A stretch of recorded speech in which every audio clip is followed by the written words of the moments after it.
Yesterday, my life was headed in one direction. Today, it is headed in another. You ever think the universe was against you? Fear, belief, love, phenomena that determine the course of our lives. These forces begin long before we are born and continue after we perish. Our lives are not our own. We are bound to others, past and present. And by each crime and every kindness, we birth our future. I won't let you go again.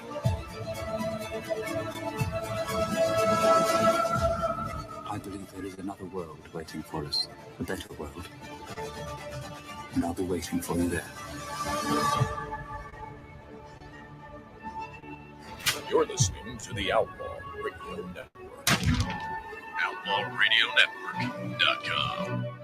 OutlawRadioNetwork.com. Ladies and gentlemen, he's back.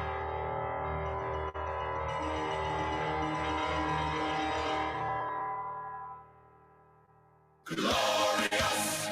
No, I won't give in. I won't give in till I'm victorious. And I will defend. I will defend.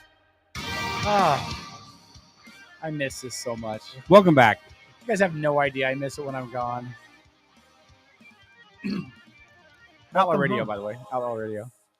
Hey, guys. Listen, as you can tell, everyone was so excited I came back tonight that half the crew stayed home. DT will not be here. Trojo, I guess, is not going to be here. St. Paul is not going to be here. But listen, to make up for St. Paul's absence, Isaac is here. So I think we're going to be just fine.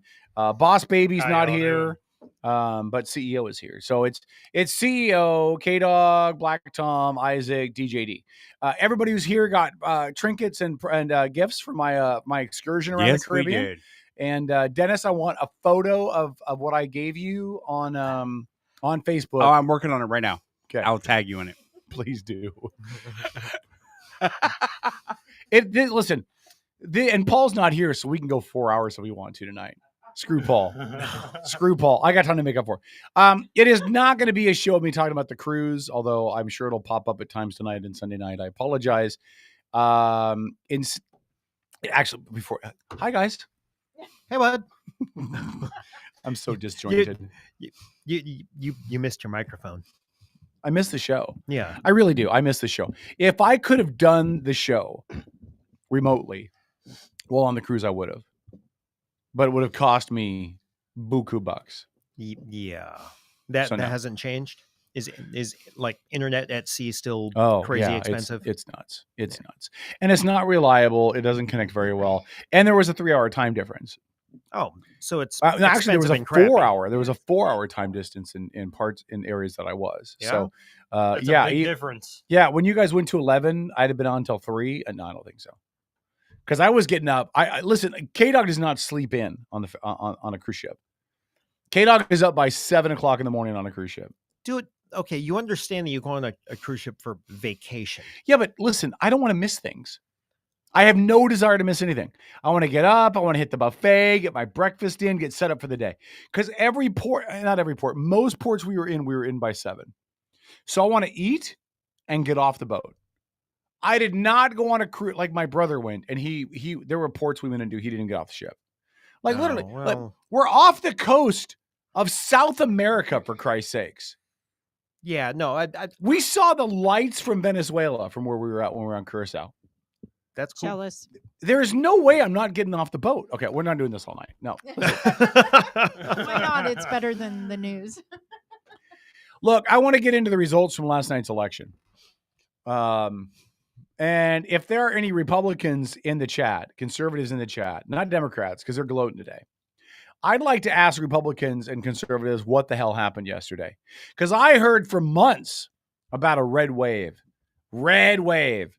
Big red wave. Oh, we're gonna take over all kinds of seats in the state, and we're gonna take over the House and the Senate federally, and we're gonna make life hard on Joe Biden. We're gonna make him pee himself. It's gonna be amazing. Mega, mega, mega, mega, mega. What happened?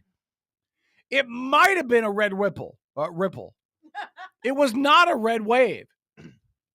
It might have been a red ripple. And we're not even sure about that. Based on some of the results, Republicans may have lost seats in the Senate. I think it was Michigan. Did you see Michigan? No. Michigan has been a Republican House for 40 years. Yep. The whole thing flipped them. Yeah. To Democrat? Yeah. Oh, amazing. I'll talk about that. It went from red to black. I posted an article. Yeah. I'll talk about that in a second. I'd like to know what the hell happened. Republicans were supposed to be riding this wave, right? Like, oh, there's inflation and gas is $5 a gallon and crime is rampant in the streets and Democrats are going to get their asses handed to them and this is going to be a party. And guess what? There's no party for Republicans today. Joe Biden is in the Oval Office taking a victory lap. I'd like to know what the hell happened. And me too. We're waiting on 3 seats. Georgia, Arizona, and Nevada. Yeah, Georgia's going to go to a runoff. Georgia's going to go to a runoff in December. Yeah. Anybody's race. Right. In New Mexico, in Arizona, right now the Democrat has the lead, but people are predicting that based on where the votes are coming from, the Republican will catch up and take the lead. Yeah. Okay. And what was in Nevada? Yeah, Nevada is the exact same thing. Mm-hmm. And by the way, I'm going to say this early. That bitch in Nevada is crazy. the mega Trumpster girl in Nevada. That woman is that chick is insane. So, the one that's running for governor of Nevada. That woman is nuts. Oh, governor. I thought this. No, but the Senate race is up in the air. That could go Republican as well.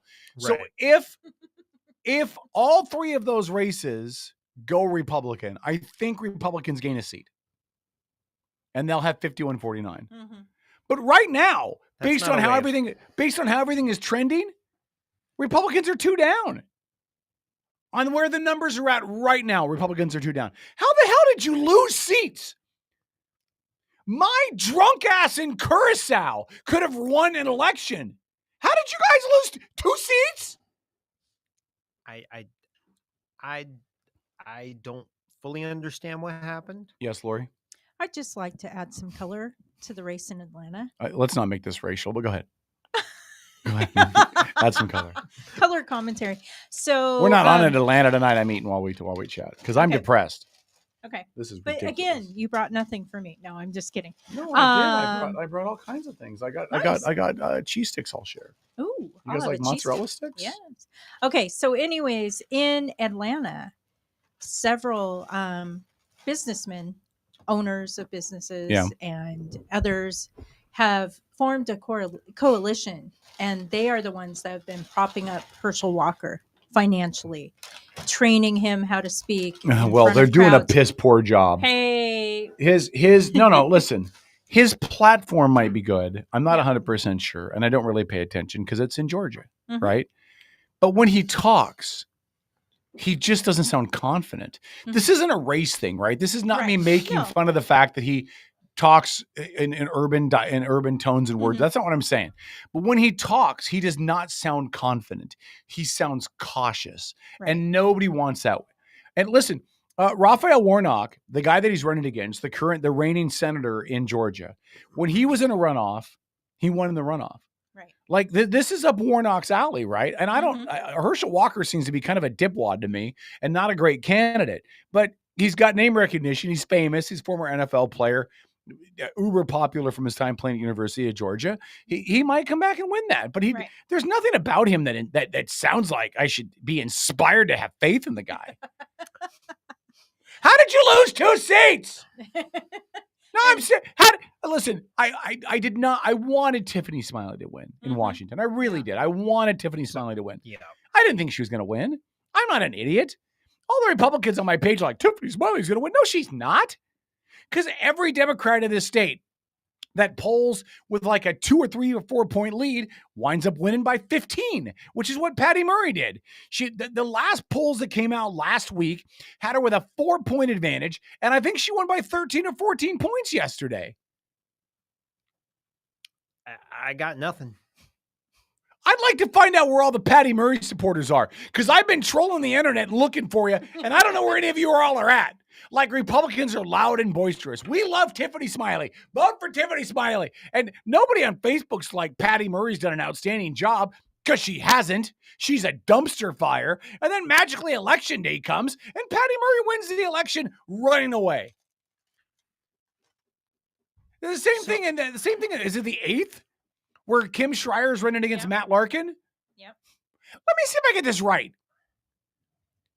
Kim Schreier voted 100% in favor of Joe Biden, 100%. So when you're looking at the cost of gas and the cost of groceries and the cost of food and the cost of porn and the cost of everything else you're paying for, everything else is 15% higher at least.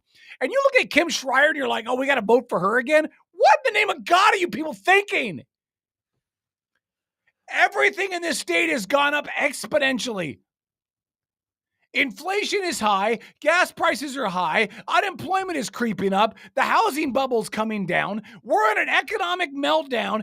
And you guys are twiddling your diddle saying, I can't wait to vote for Patty Murray and Kim Schreier. Are you people drunk?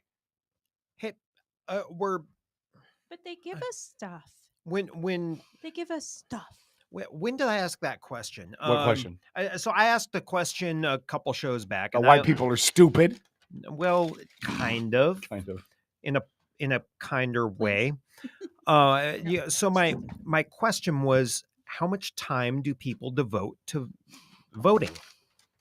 And when I say how much time, I don't mean how long does it take you to scribble in the little boxes. I mean, how much time did you spend researching your candidate? No, we had this conversation before I left. Look, okay, it was before you left. Here's the deal. I'm going to tell you right now. I know that Paul's going to call in at some point, and Paul will probably disagree with me, and that's okay. But I'm going to tell you why Republicans got their asses handed to them yesterday. I'm going to say part of it's human nature. Nope, I'm going to tell you what it is. You ready? I'm curious. Sum it up in one word. Abortion. Democrats were motivated by abortion. Democrats were motivated by protecting abortion rights, by protecting a woman's right to choose, and Republicans made the stupid-ass mistake of coming out. Matt Larkin, we've interviewed Matt Larkin before. We've had him on this show. Good guy, would have been a good candidate. But Matt Larkin needs to shut up about abortion. Because in a federal race, abortion doesn't matter. The Supreme Court ruled that abortion's a states' rights issue. That is, the trouble is, that's the only thing that I saw anyone run on from the Democratic Party. No, but they were right. Listen, when you go back and look at this, they were right. They were right to run on that because that's all they had. That's all that they had. And not only is it all that they had, it's all that they needed. Because clearly... But it's disingenuous. Clearly, people thought it was a better idea to say... What is that? Is that Dennis? Clearly, people were worried more about protecting a woman's right to kill an unborn baby than they were about crime, than they were about drugs, than they were about the borders, than they were about the economy, than they were about inflation, than they were about gas prices, than they were about the cost of... Then the most important, when analysts go back and look at this in 10, 15, 20 years and ask, how did the Democrats win this? How did Republicans screw the pooch? It's because you had Republicans talking about abortion. We had, and I'm going to talk about Jesse Young at the bottom of the hour and that whole fiasco of a race. I'm going to swear. Jesse Young was right. When we asked him about abortion, he said abortion's not an issue. Mm-hmm. I don't even need to talk about abortion because in this state, abortion is legal. That's not my fight. Right. That's not what I'm trying to do. A whole bunch of other Republicans were doing the exact opposite. Mm-hmm. Matt Larkin going on record saying, I don't support abortion, even in the cases of rape and incest. Like, Matt, shut up. Because it doesn't matter what you think. It's not a federal thing anymore. And Democrats talk, well, we need to codify abortion in the Constitution. Well, you're not going to get there. You've got to have a supermajority and a ratification of the states to make a constitutional amendment. Yeah, it'll never happen. So you're not going to get that. So it's not going to happen. So he should have just shut his mouth. If Republicans nationwide had said running for federal office, that's a whole state office is a whole different thing. Okay. Federal office. If they had just came out and said, we're not going to answer questions about abortion. Abortion's not a federal thing. Abortion's a state thing. Abortion is a state issue. We should not be talking about abortion because it's out of our realm of responsibility. But where do you stand on it? Doesn't matter where I stand on it. It's a states' rights issue. The Supreme Court has ruled it's a state rights issue. But are you for or against it? It doesn't matter. That should have been how they answered it. Mm-hmm. They should have stayed away from it and focused on this. Instead of idiots instead of Matt Larkin pulling an idiot move and going on the record. Because all you did, Tiffany Smiley, was give people a reason to not like you for an issue that did not matter. Lori? So the Supreme Court, in my opinion, gave two gifts to the Democrats. One was making abortion a state's issue, mm-hmm. and the other was Clarence Thomas coming out and talking about gay marriage. That's true. Although in the exit polling stuff that I was reading, I didn't see any indication that same-sex marriage was really a hot topic issue. It could become one. Right. It's not really being discussed in the mainstream media. But yeah and listen, if the Supreme Court wants to do Democrats a favor, they'll overturn gay and lesbian marriage before the next election. You know what I mean? Oh. Because then they'll give the Democrats another piece of ammo to put in there. Yeah. Robert McGee said it's also D's in the state, make it an issue that has no bearing here in Washington. Exactly, Robert. You're absolutely right. Abortion was not on the ballot, and Jesse Young was so right when he said that on the show. Yep. I'm not here to talk about abortion. It's not an issue in this state. But yet all the mailers against him were about abortion. Oh, all of them were. And idiot lemming voters were like, oh my God, I can't vote for Jesse Young because he's against abortion. Shut up.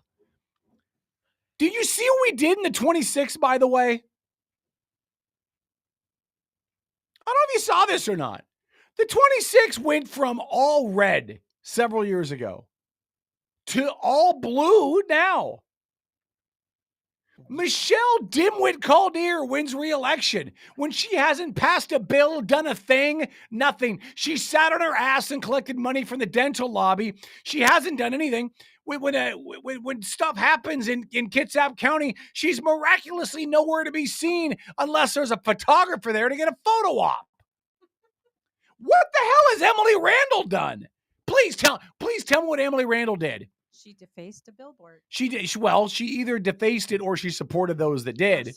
She proposed a bill to repeal the do not pursue thing, and then when it came up time to vote for her own bill, she vanished off the floor. And listen, the other race in the 26th to replace Jesse Young's seat, I don't know. I don't know who to vote for in that fight. I like Spencer. I voted for Spencer. But who's the other guy? Addison Richards. Addison Richards. I couldn't listen. If I passed either one of them in Safeway, I wouldn't know who they were. So fine. Addison Richard it looks like he's going to get the seat, and in 2 years we'll see what he does. But I can tell you right now that Michelle Caldeir is a Democrat pretending to be a Republican. Bingo. And she doesn't do anything. And the KCRP should be embarrassed of themselves for endorsing that horse crap when 2 years ago, well, we don't like her and she doesn't have a good voting record and she doesn't represent our values. What did she change in 2 years? She certainly didn't. And you idiots that voted for Emily Randall should be ashamed of yourself because I haven't seen anything that she's done. Jesse Young has a straight line of things he's done for the people in this district that you can refer back to and go, this is who he is. I can't see who Emily Randall is. You'll see in 6 to 8 months when the bridge toll goes up. Yep. Yeah. And Robert said that. Emily lifted the cap on the Narrows, putting us all at risk. Yeah, Robert, you know why she did that? So she could come before us in an election against Jesse Young, who had previously been part of the transportation committee that capped the tolls. And she could come back and say, look, I did what Jesse couldn't do. I lowered the tolls. But guess what else she did? She removed the cap as part of the process. So in January or February of next year, when the bridge tolls go up again, you idiots can punch yourselves in the face for voting for Emily Randall. Good job, idiots. This all goes back to my question of how much time do people put into their vote? No, I think people, all people saw was Emily Randall lowered the bridge toll. They didn't dig deeper than that. I don't think the bridge toll played into it at all. Well, no, but I mean that's I think the it was example. abortion. Jesse is pro-life. But Jesse is pro-life. How much homework did people put into that? Abortion's not going to change in the state. Can I ask a question? And they should have. They should know that. I was thinking about this on my 6.5 hour flight yesterday, from no entertainment from JFK to Seattle with no Wi-Fi and no onboard entertainment. That was the worst flight I've ever had in my life. You know, the last time I flew, there was no such thing as Wi-Fi on an airplane. And I could not wash. It's been a while. I could not wash the scent of New York off of me. But this occurred to me on the way home last night. Why is pro-life a bad thing? Because then a woman can't use abortion as that's not true. That's not true. Because I believe you can be pro-life and pro-choice at the same time. Mm-hmm. I can believe that you want to protect infants and strive for unborn babies to become born and strive to reduce the number of people having abortions, because even if it's legal, it should be a last resort. It should be a dramatic situation type of thing. It should not be an average, hey, it's Tuesday, let's go get a coat hanger. That's not what it should be. I think you can be pro-life and pro-choice at the same time. You can say, I want babies to be born, but if there's an issue, rape, incest, to save the mother's life, I support abortion. I am pro-life and pro-choice at the same time. But when did pro-life become bad? When did I want babies not to be aborted in the womb become bad? Because everybody, if you're a human, should look at it and go, God, I wish we were killing less babies. So you just described the average moderate, pick your side, blue or red, the silent majority, because the only people that talk about this are the ones that are trying to raise funds or raise your ire and push votes around. Mm-hmm. Most people are exactly that. But how do you who advertises for them? Who advertises for them? Heidi says you can't be pro-life and choice. That's so bad word to say. I think it starts with a D, so it might be referring to my male genitalia. I think you can, Heidi. Yes. I think you can. I think a logical person can say, I want to eliminate as many abortions as possible. I want as many babies that are conceived to be born. Yes. But I support pro-choice in really specific situations.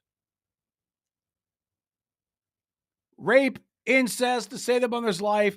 Maybe if the baby has a severe genetic abnormality or birth defect or something. Maybe, I mean, that doesn't get talked a lot anymore. But maybe you could argue those things. But I think you can be pro-life and pro-choice. Yeah. But I don't know. Heidi thinks I'm wrong. And since I'm going to marry her someday, I guess I need to just admit, happy wife, happy life. But I don't know. We'll talk about this more on the Facebook side. We'll do it more on the AM. I've gone the first half hour and not swore. And you have no voice. And my voice is going back out again. So stick around, Outlaw Radio.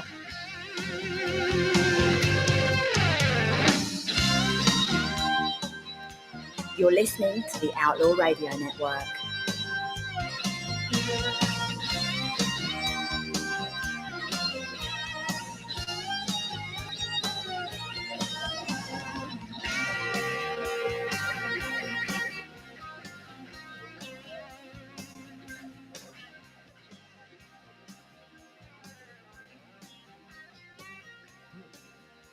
Outlaw Radio.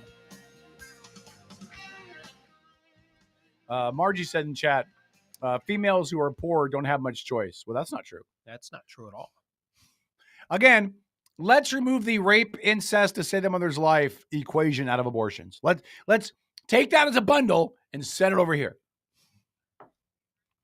If they are involved in a consensual sexual relationship, they have as much choice as a rich woman does. Because the issue is not what happens after you get pregnant. The issue is what decisions did you make that led to you to get pregnant? If you made a decision to have unprotected or even protected sex, the condom breaks. Congratulations. Ta-da, you're a parent. You made the choices that got you there. I mean, it wasn't immaculate conception, Mary and Joseph.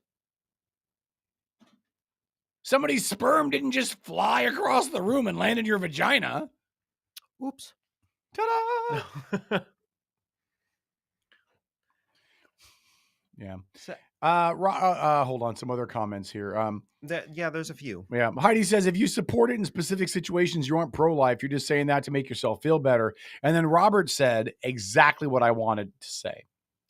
Respectfully, I disagree, Robert says. You can be personally pro-life in your household, but understand others may have extenuating circumstances to deal with. That is exactly perfect. Listen, I don't understand why Republicans have such a hard time with this.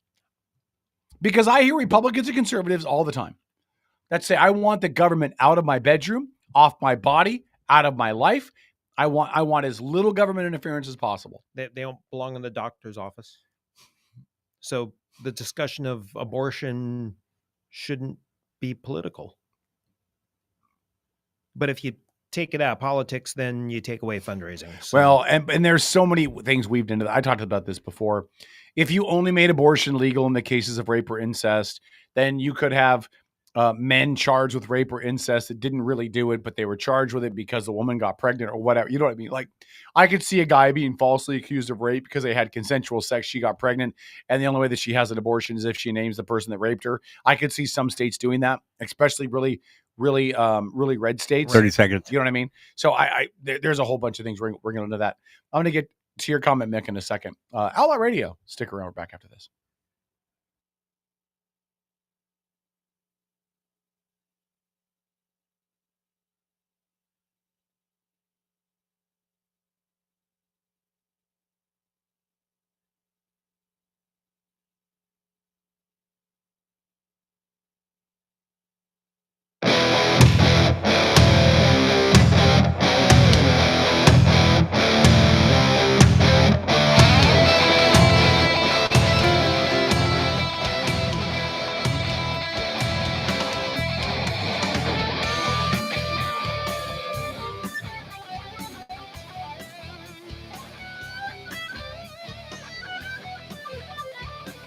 This is the Outlaw Radio Network.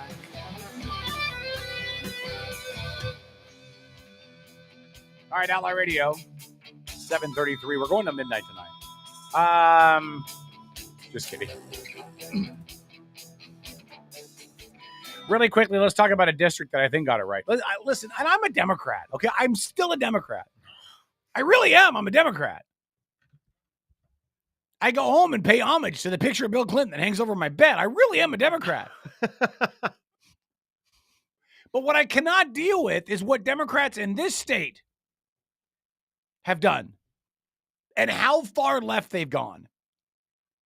How progressive they've gotten on taxes and late-term abortions and everything. I can't. So what I was hoping for, although the dimwits in this state didn't give it to me, what I was hoping for was some more balance. I would, yeah. So let's talk about a district that did it right. Uh-oh, Lori's back. Are you coming out of the No, your mic's not on. Oh, now you are. Okay. Are you coming out of your fiscally conservative closet here? No, I am fiscally conservative, but I'm a Democrat. Because for me, I've said this on the show before, but probably before you came on board. For me, I have to weigh opposing angles, fiscally conservative or the social issues. And so I have been a Democrat more so because of social issues than because of fiscal politics. Okay. So I consider myself a Democrat more for this, because unlike most, especially Christian conservatives, if you're gay and you want to get married, knock yourself out. Be as miserable as the rest of us. I don't care. Literally, you want to have multiple spouses? I don't care. You want to be polygamist? I don't. If you're consenting adults, I don't care. What about child bride? Well, again, children cannot make informed consent. So if it involves adults that are not mentally deficient, you do what you want to do. Like, I mean that, really. Okay. You want to be married to 50 people? Knock yourself out. I don't care. If all the gay guys want to get married to each other, that's more women for me to disappoint. Perfect. Knock yourselves out. I don't care. But that's been more important to me. Gay rights, gay and lesbian rights, gay marriage, all of that. Some of the racial stuff in this country, which has been milked really hard by Antifa and BLM, right? And I'm not saying that it hasn't, but I still believe to this day that African Americans specifically, and minorities in general, have some serious axes to grind in this country with the way things have gone. Agreed. You can't look at the number of police-involved shooting of unarmed black men. You can't look at the war on drugs that put a whole lot of young black men in jail. And then you turn around and talk about the epidemic of fatherlessness in black communities. Well, no wonder you put a whole bunch of them in jail because they had rock cocaine, but the rich people had powdered cocaine and they didn't get sentenced to the same guidelines because they had the cool cocaine. That's stupid. The war on drugs targeted African-American inner-city communities. It totally did. Nothing you can tell me that's going to convince me otherwise. It really, really did. So when a lot of white people say, well, listen, African-Americans got their rights at the Civil War, and then they could vote in the 60s, and we're not even playing. No, we're not. Because 25 years ago, we were still targeting black communities and inner-city African-Americans with unfair drug laws that displaced them out of their households, led to a lot more single moms, a lot more wayward youth, a lot that led to gangs. Surprise! Anyway, I'm a Democrat, okay? Okay. But what I cannot get behind, what I cannot understand is why people in the state that are paying over $5 a gallon for gas, which, by the way, when I was in Florida, it was at $3 a gallon for gas. Yep. So is Washington, D.C. Can you tell me that Washington State is $2 a gallon gas better than Florida? Nope. No, Taxes. I certainly can't. Taxes. Hey, I have a question. How Yes. are the roads in Florida? I haven't driven in Florida in a They're while. really good. They're great. Yeah. From what I saw, I mean, listen, the only roads in Florida I did was I took a Uber from the airport in Orlando to Cape Canaveral, and I took a transit bus from Cape Canaveral back to Orlando. So I went in Okay. February and March Yeah. of this year. Roads are great. Well, And I traveled all over Florida. would you say that our roads are $2 Worse. a Worse? gallon in tax better? No, they're Oh. worse. Huh. By the way, no speed limit in Florida. Don't go 65. The nicest You'll thing, get pulled over. The nicest thing anybody has said to me, Boss Baby said I saw in our private chat, she says I sound like Jesse Young. Thank you. I appreciate that. Yeah, she asked me if you were getting sick. No, so true story. I sang way too much karaoke on the ship. I mean, That I was sang my a guess. lot of karaoke on That the was ship. my guess. I sang a lot of karaoke on the ship, and I drank a lot of the ship. And then I sang a lot more karaoke on the ship. So my voice has been going out since about day 5 of the cruise. And it was better yesterday because I was on the plane. I wasn't talking very much, but now it's going back out. Listen, Alrighty. I'm gonna talk about this. Okay, I'm gonna talk about this. and Julie wanted to talk about it. I was gonna bring it up anyway. The 35th state house race. Julie wants to talk about it. I wonder why Julie. I wonder who you know in that race. The 35th district did what I expected them to do. Republican. That's what I expected. Drew McEwen easily wins re-election, 55-44. Dan Griffey, even easier, wins re-election, 57-42. Travis Couture, 51-48. That's close. Okay. So, hold on, listen. I've said before, we had Travis on like a decade ago. Yeah. And I had reservations about Travis in the beginning. Yeah. Because when I had Travis on before, I thought he was way young. When you're young, you sound a little fuller of yourself. I was a little concerned, right? Until we talked to him a couple times. Dude grew up. Mhm. What are you people voting for Sandy Kaiser for? How do 48% of people vote for Sandy Kaiser? Did you look at the D next to her name and go, oh my God, more crime, higher gas prices? Where do I sign up? Travis Couture should have been 5742. You know what that tells me, though? It tells me 6 to 8% of people that voted for Dan Griffey voted for Sandy Kaiser. Yep. I wasn't aware that meth was so in the 35th district. So we'll look at the district. Yeah. And again, I'm not knocking all Dems because I loved I was so conflicted in the 23rd. Because I loved everybody that was running up there. I really did. I liked Janelle. I thought Janelle was great. I loved Paige. Probably one of the most genuine people I've ever met in my life. I liked Sandy Kaiser, by the way. When we interviewed her, I thought she was really nice. But I don't know how you vote for a Democrat with no record, given where we are right now economically. I just don't know. I loved everybody that we interviewed that ran in the 23rd. I have no issue with Tara Simmons running re-election. Because Tara Simmons did exactly what she said she was going to do in the first 2 years that she served. She said she was going to pass a bill to give felons the ability to vote once they had served all their time and paid all their obligations. That's exactly what she did. She reached across the aisle with Jesse Young on some stuff. That's exactly what she said she was going to do. She said she was going to work across the aisle, and she did it.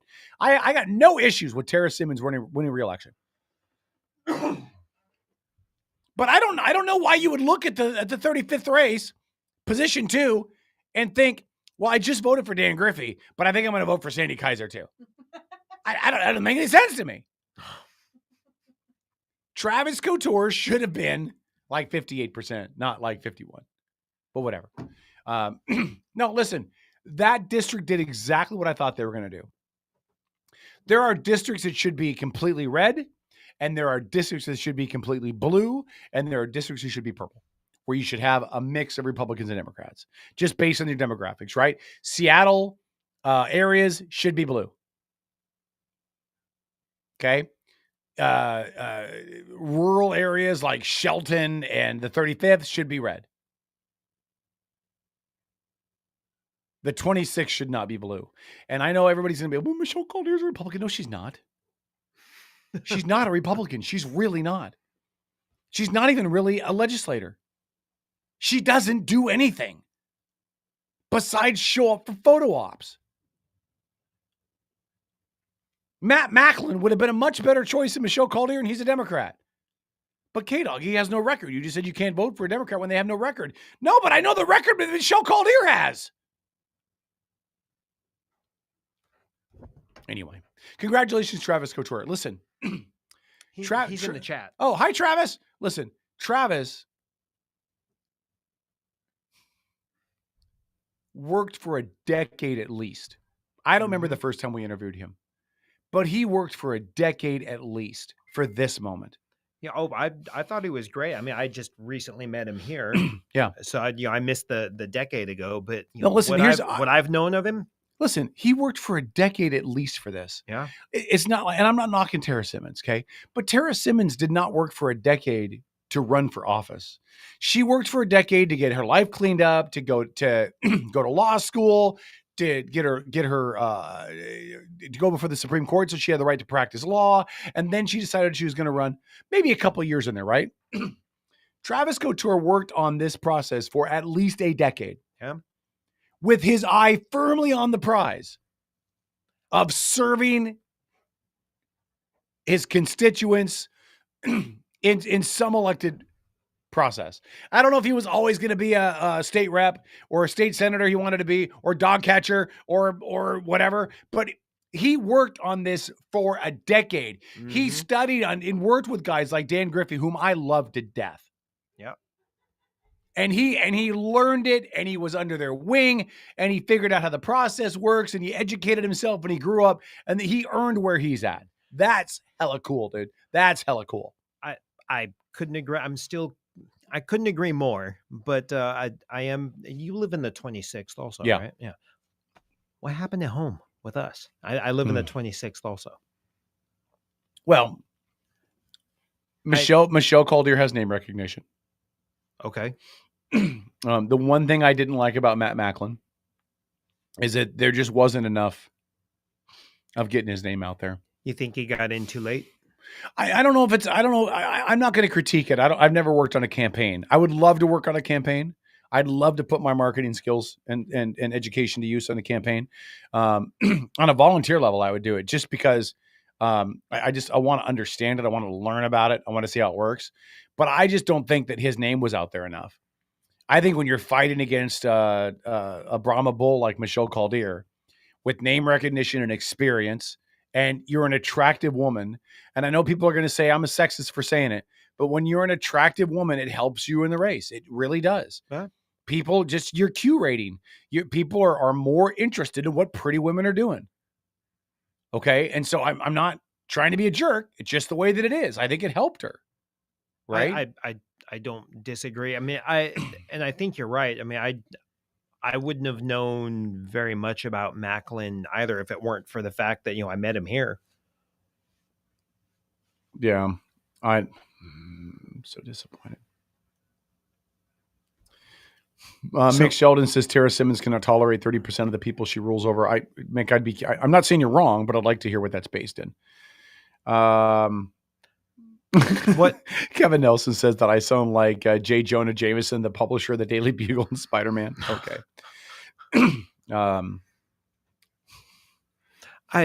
What do you suppose happened with the young race? You know what? I think Emily Randall has a cult following. I think there's a lot of people that are excited about Emily Randall. Do you think she's not an unattractive woman? I don't think she's hot, right? That's not what I'm saying. Yeah. She's not an unattractive woman, so I don't think that hurts. She represents the LGBTQ community, so they're very excited and ready to support and vote for her. And there was the continuing bang drum that Jesse Young was pro-choice. So I don't disagree on the LGBTQ, but that's not a big segment of the society. And I would say that's where she's got a huge amount of support. But what about the debate? The debate. But nobody watched the debate, Tom. Yeah. That part of the issue with these debates and these eggs and issues and the League of Women Voters and all that, right? Is it's a very finite number of people who even watch them. And the people who watch them already know how they're going to vote. The only people that are watching them are the people that are really invested in politics to begin with. And they know if they're red or they're blue. They knew before they ever watched the debate with Jesse and Emily who they were voting for. They knew. Yeah. Robert says Emily's a very nice person. Her policies are the issue.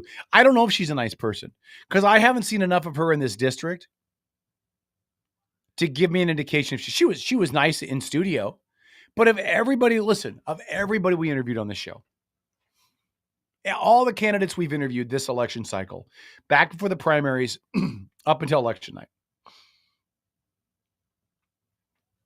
only one person said, "I will only do 30 minutes with you." Every other candidate wanted as much time as they could get to get their word out and talk about what they're doing, who they are. Only one candidate said, "I'm only going to give you 30 minutes. That's it. That's all you get." Emily Randall. Now, maybe she had another obligation or engagement. I don't know.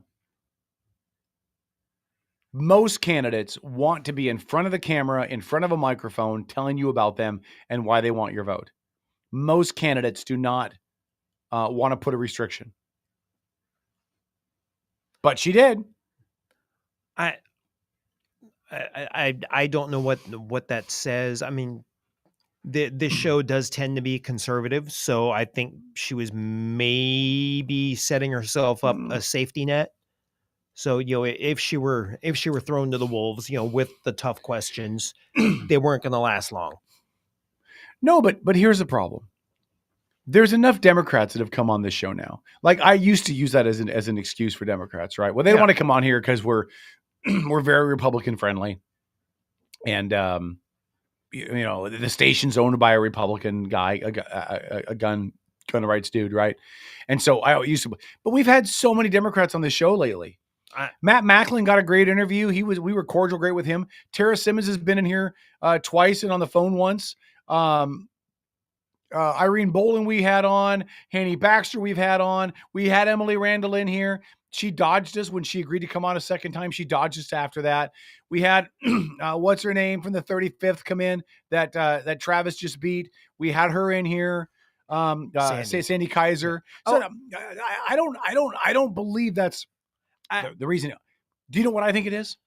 They don't want to answer the questions. Why do you support increasing taxes?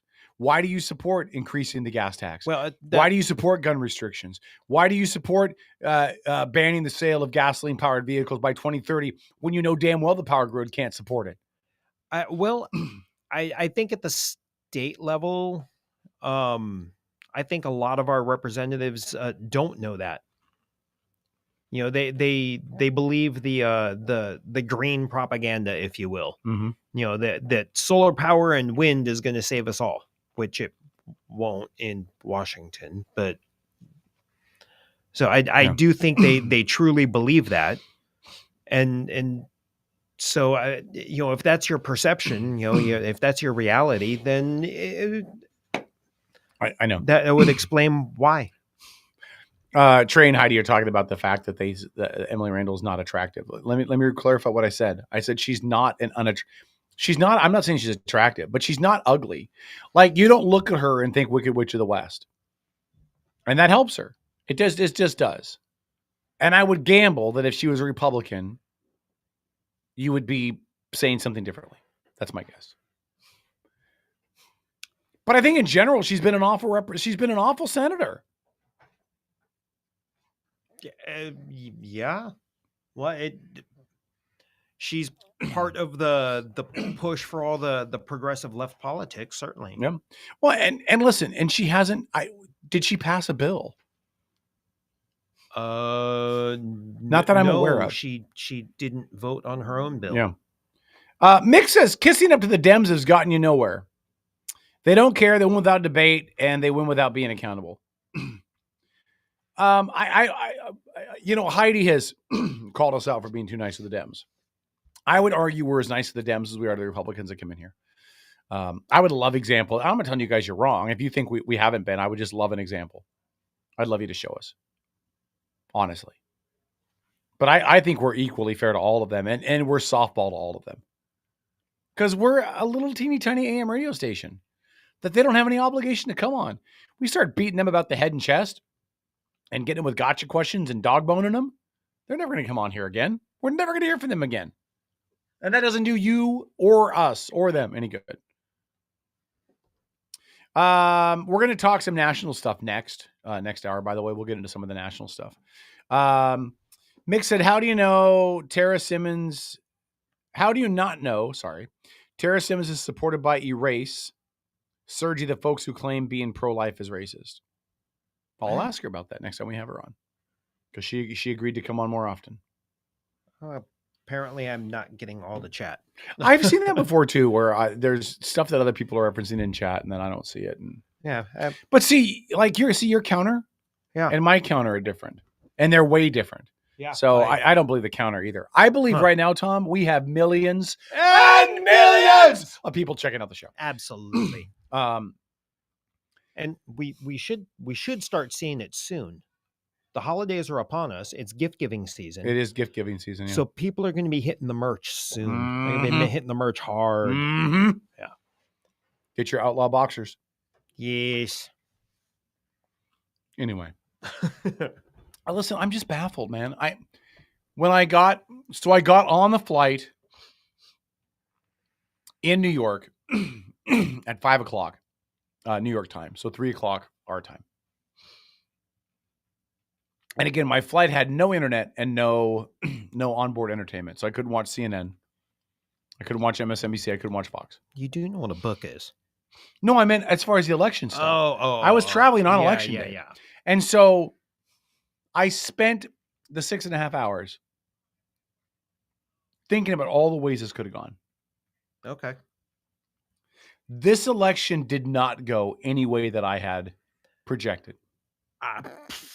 Me neither. I didn't really get to watch the coverage unfold or anything. I spent most of election day about 24 feet in the air, stuck to the side of a building. Mm-hmm. So, my, my ferry ride home and such was spent, trying to catch up. The elections did not go the way I thought they would go. The 35th went exactly the way I thought it would go. Okay. That's kind of what I expected to see a little more widespread. The 23rd went exactly the way I thought it would go.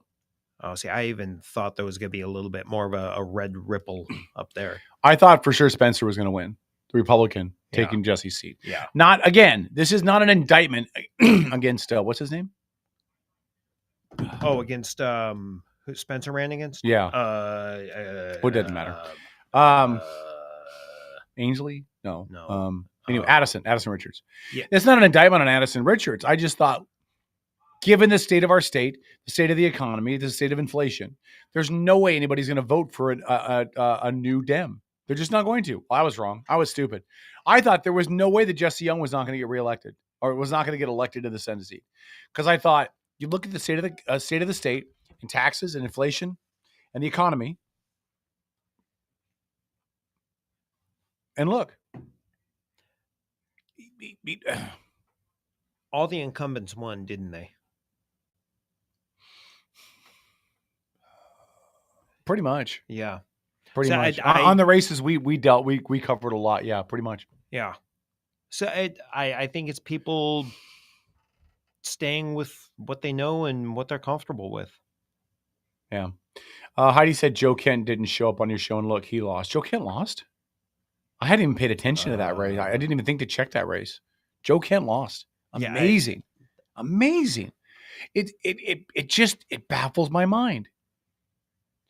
I mean, this is not, I would understand this as an observer, right? As an observer, I would understand this if Joe Biden had been in the White House for 2 years. Okay. And the economy was booming. Oh, yes. Okay. Inflation was down. Yep. Everything was going well. Gas prices were down at like $3.50 a gallon. Sure. Everything was going great. These are the results I would expect to see if that happened. Like literally the 35th is going to vote Republican pretty consistently. I just think based on the demographics. Mm-hmm. Okay. But I would have expected all these other results to happen if the first 2 years of Joe Biden's presidency were going really well and the economy was booming and things were going great. Right. They're not. No. Well, I totally expected Republicans to come out and trounce some stuff. Well, some of the economy stuff, if you really dig into it, some of the economy stuff we can't do anything about, because there's a huge chunk of our population, the baby boomers are all going into retirement, and they're all pulling all of their investments out of what they've invested in, which means there's no investment capital right now, because us Gen Xers there's not very many of us in comparison. So that's going to affect the economy. The only thing you could do is make it worse. You can't make it better. And of course we did the absolute thing that's going to make it worse: higher taxes, etc., straining less capital to work with. So what you're looking at? I'm trying to find the Joe Kent race because now I'm really shocked. Yeah, we'll come back to this after the top of the hour. We'll get into the top of the hour news. We'll talk about this on Facebook a little bit as well. I don't. Cats are marrying dogs. I don't get it. I'm sorry. Cats are marrying dogs. We'll go to break. Yeah. We'll come back. More of the show. Back after this on Outlaw Radio.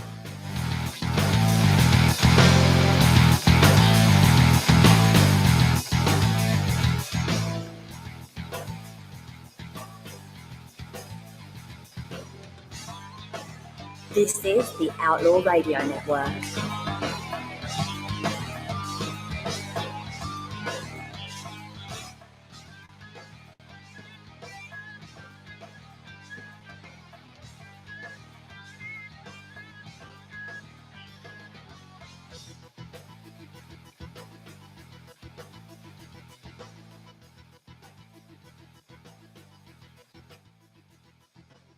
back on Facebook. All right.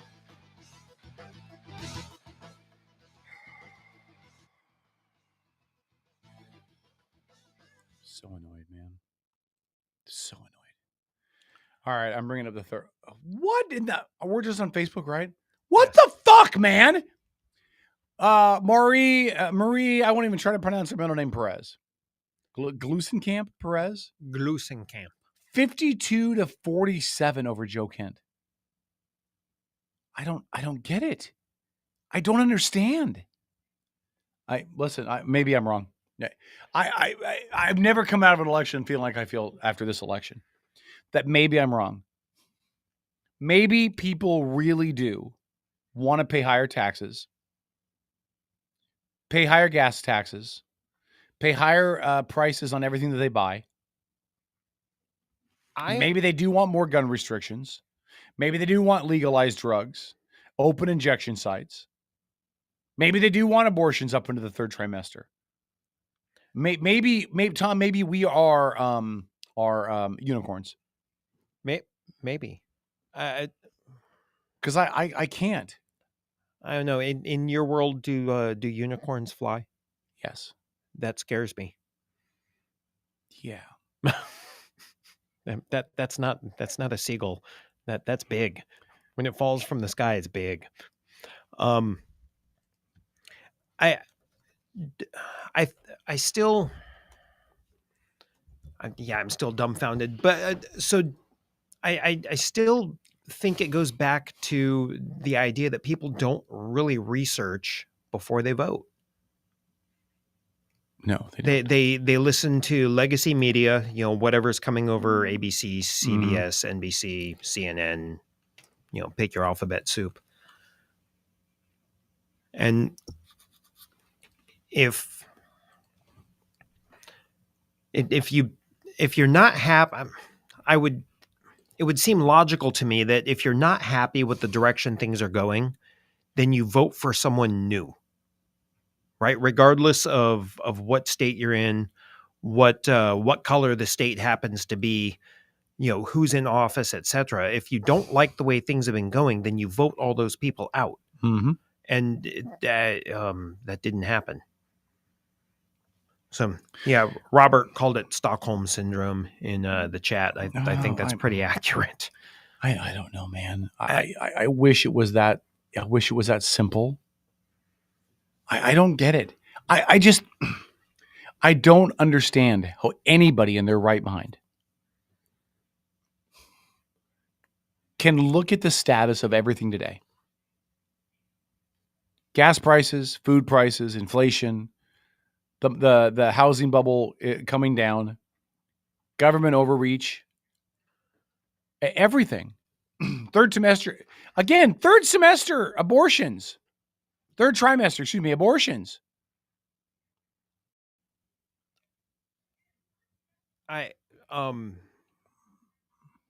Honestly, I'm not really sure what the guidelines are for abortion in Washington State. It's not anything that's ever had to show up in my life. And but is Washington State that extreme? I guess so. I mean, based on who we're voting for, I would guess so.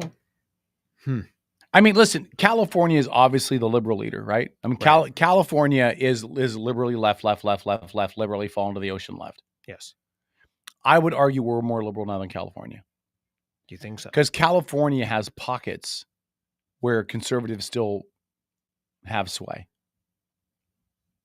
Okay. Well, I don't know. Eastern Washington is pretty red.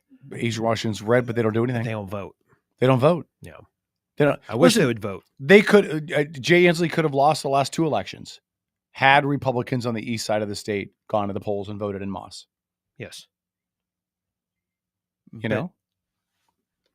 Yeah, and Mick said in the chat, by the way, Obama lost 65 seats in the midterm. Clinton lost 55 in his midterm. Yeah. And the economy was better on both of them than what we're in now. Yeah. I don't understand this. I just don't understand. Again, this pains me as a Democrat because I should be happy. But I'm really not. Because I wanted some return to normalcy. I wanted some return to balance. Outlaw Radio. Greed, deception, abuse of power, that's no plan. I'm the enemy. Because I like to think. I like to read. I'm into freedom of speech and freedom of choice. I'm the kind of guy who likes to sit in a greasy spoon and wonder, gee, should I have the T-bone steak or the jumbo rack of barbecue ribs with the side order of gravy fries? I want high cholesterol. I want to eat bacon and butter and buckets of cheese, okay? I want to smoke a Cuban cigar the size of Cincinnati in a non-smoking section. I want to run through the streets naked with green jello all over my body reading Playboy magazine. Why? Because I suddenly might feel the need to, okay, pal? I've seen the future. You know what it is? It's a 47-year-old virgin sitting around in his beige pajamas, drinking a banana broccoli shake, singing I'm an Oscar Mayer weed. You're listening to the Outlaw Radio Network. OutlawRadioNetwork.com. All right, Outlaw Radio, hour number 2. We're going to go for 5 hours tonight. 5 hours. 5 hours, yeah. 5 hours. You know why? Because I drank a 5-hour energy right before we started, so I'm good to go. Thanks for checking out the show. We just spent the last hour kind of breaking down the state races. How frustratingly disappointed I am at how a lot of it went. I think we've been fighting through our grief. Baffled. We're grieving. We're grieving together. Are we grieving? We're grieving together. Okay. Yeah. I'm certainly baffled. No, we're not going 5 hours, Heidi. I was just kidding. Joey said in the chat, I thought Kitsap County would have gone red with all the military. I always thought that too. But it hasn't. I mean, we saw it a couple of years ago when Jan Angel left and Emily Randall beat Marty McClendon for that Senate race. Yeah. And again, I'll say this. I've said it before. I'll say it again. Michelle Caldeer, you're not a Republican. You're as purple as it gets, leaning to blue. The rumor I heard is she had threatened to leave the Republicans and go to the Democratic Party a couple of years ago. I mean, that's who you got. Congratulations. She's awful. Awful. Awful. Awful. And the KCRP should be embarrassed for endorsing her. But I've gotten into that enough. Mick said we need leaders, folks who represent all of us. Our reps never tell us to fear.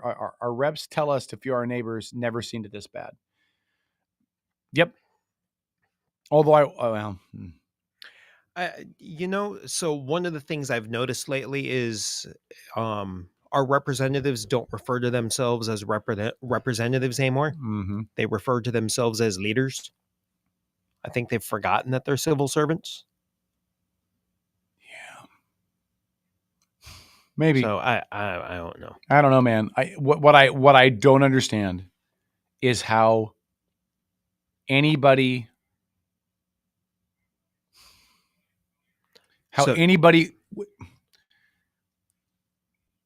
voting Democrat is a vote for status quo. Right now, yeah. I mean, it's a vote for status quo because Democrats had the House and they basically had the Senate because they had the tiebreaker in Kamala Harris. Right. And they had the White House. So if you're voting Democrat, you're voting status quo. You're voting for things to continue the way that they're going.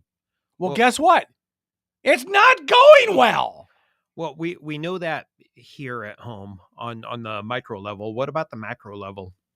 Where I haven't really looked at what's going on nationally. I know you're pulling stuff up. Mm-hmm. But with the limited time I've had, I did not look deep into the national stuff simply because it takes 48 hours or so to shake out anyways. Yeah. Well, so here's where things stand. There are 3 races that will decide the Senate. Okay. If Democrats take 2 of them, they will have the advantage in the Senate. If Republicans take 2 of them, we'll remain tied. That's how I understand it right now. So it'll stay at the 50-50 with Harris as the tiebreaker if Dems take 2? Well, hold on. No, hold on. This is updated. This just got updated. Okay. All right. So right now, with updated numbers, Republicans have 49 seats and Democrats have 48. There are 3 seats nationally that matter. One is in Arizona, where we talked about earlier. So Kelly's the incumbent, has a 51-46 lead over Masters. But what they've said is if you take a look at where the votes are coming from, they expect that Masters will actually catch up. Okay, which that's a pretty big gap, right? That's 5 percentage points. In Nevada, Cortez Masto is the incumbent Democrat.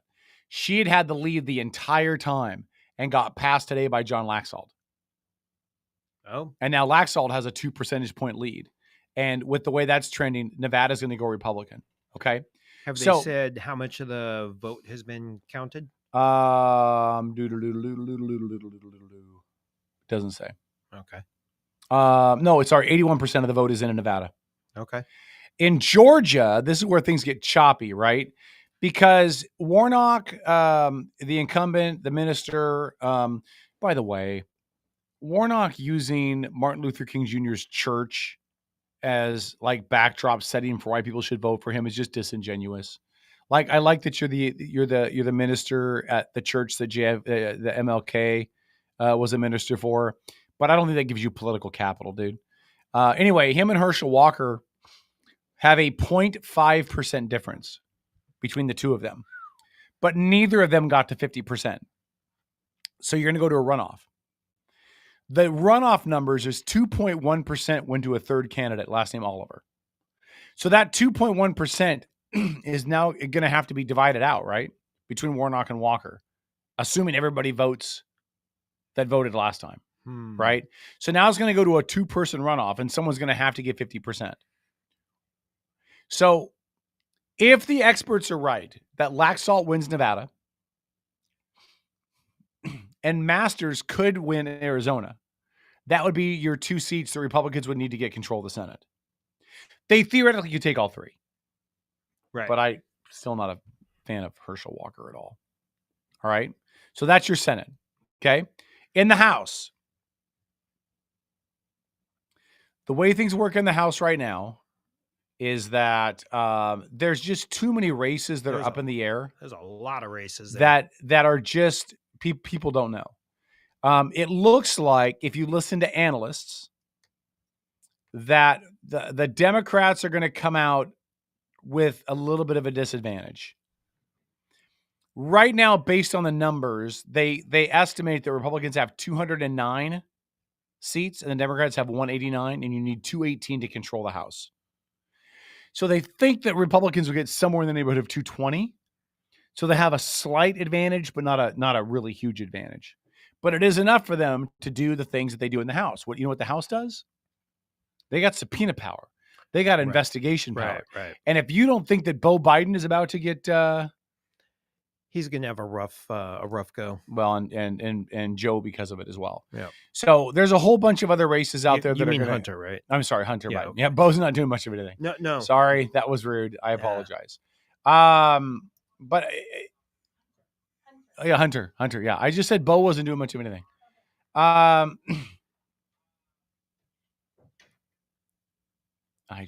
don't know, man. All right. So, yeah, I mean, listen, Republicans look like they're going to have control of the House. They could end up with a small, narrow margin in the Senate. So they'll have enough to veto anything that Joe and Democrats try to push across. You know, assuming everyone's cooperating. And it just means 2 more years of nothing. Right. Well, that's okay. 2 years. Well, now the one thing I wrote when Republicans have control of things is another government shutdown. Well, yeah. I think it's a very real possibility that we're going to see a government shutdown. But I don't think that's a terrible thing, though, in the grand scheme of it all, because that's part of the checks and balances, right? So being the oddball, I like it when the executive branch is blue and as much of the House and Senate is red, or vice versa. Just some kind of balance, yeah. Right. When everything is blue or everything is red, I tend to be less happy. It'd be really cool to see some gold in there and the next decade or so. Clearly you've been drinking the rum. Bourbon. Okay, I want to talk about this real quick too. And we've had some people in chat talk about Trump, and I think we would be remiss if we didn't get into Trump. Trump announced that on November 15th, he has an announcement. at his Mar-a-Lago estate in Palm Beach, Florida. He's going to make a major announcement. Now, I was watching Kellyanne Conway, otherwise known as Tales from the Crypt. I was watching Kellyanne Conway on Fox News, and she said she expects Trump to announce that he's running for president 2024. So here's the question that Republicans are going to have to grapple with. Who do you get behind? The expectation is DeSantis is going to run. He even refused in some debates that he had with Charlie Crist when they were running for the seat. Crist tried to pin him down. Are you going to commit to serve your full term? And DeSantis said, I will not commit to serve my full term. Oh, so he was honest about it. All right. More kudos to him. Yep. But I think Republicans now have to answer the question, who do you get behind? Trump's too polarizing. If the party endorses Trump, I don't know if he can actually win. Let me ask you a question. Depending upon who, I guess that depends if Biden runs or not. Well, that's the other question. I heard a lot of pundits yesterday talking about how, and even this morning, talking about how Democrats need to reevaluate how they're going to run in 2024 and need to bring new people in. Yeah. And that might include Biden. Yeah, not a 40-year-old politician. Hey, let me ask you this question, and I want comments in the chat as well from people in the chat. Why not let Trump run and have DeSantis be his vice presidential running mate? Trump is going to get one term no matter what. He can't run for re-election again. So why not maximize, like I talked about this with Biden and Harris before, right? Why not maximize your 12 years? Because if you get Trump in there with DeSantis as his running mate, then DeSantis is the de facto candidate running for re-election in 2028. And then you get him for 2 terms. You get a 3-term ticket that way if things go well. Yeah, that's only assuming that Trump isn't the dumpster fire that he has the potential to be. Mm-hmm. You know, so I've heard speculation that if Trump were to get a second term in office, it wouldn't be anything about, executing, good policy. It'd be more about, revenge and a witch hunt against executing Democrats. Yeah. Well, Democrats, but also, Republicans that didn't support him. What was it, 9 Republicans that voted to impeach? Yeah. Yeah. So, he's got heads they, on both sides he wants to roll. Caleb said in chat, Trump shouldn't run. Well, listen, in the ideal world, maybe he shouldn't. I mean, it looks like a lot of Trump-backed people did not survive this election cycle. Right? McMorris Rogers didn't survive it. Joe Kent didn't survive it.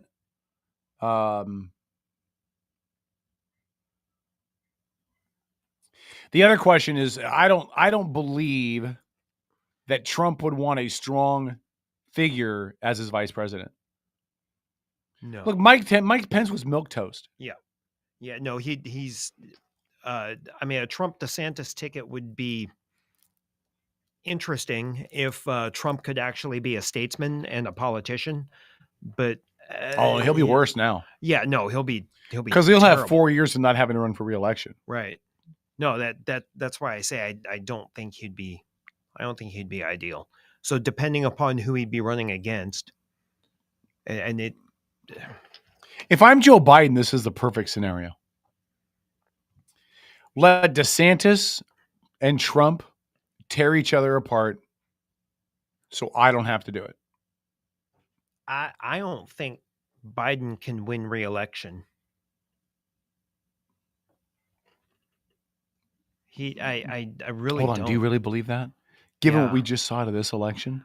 I know, but have you seen his approval ratings? It's irrelevant, though.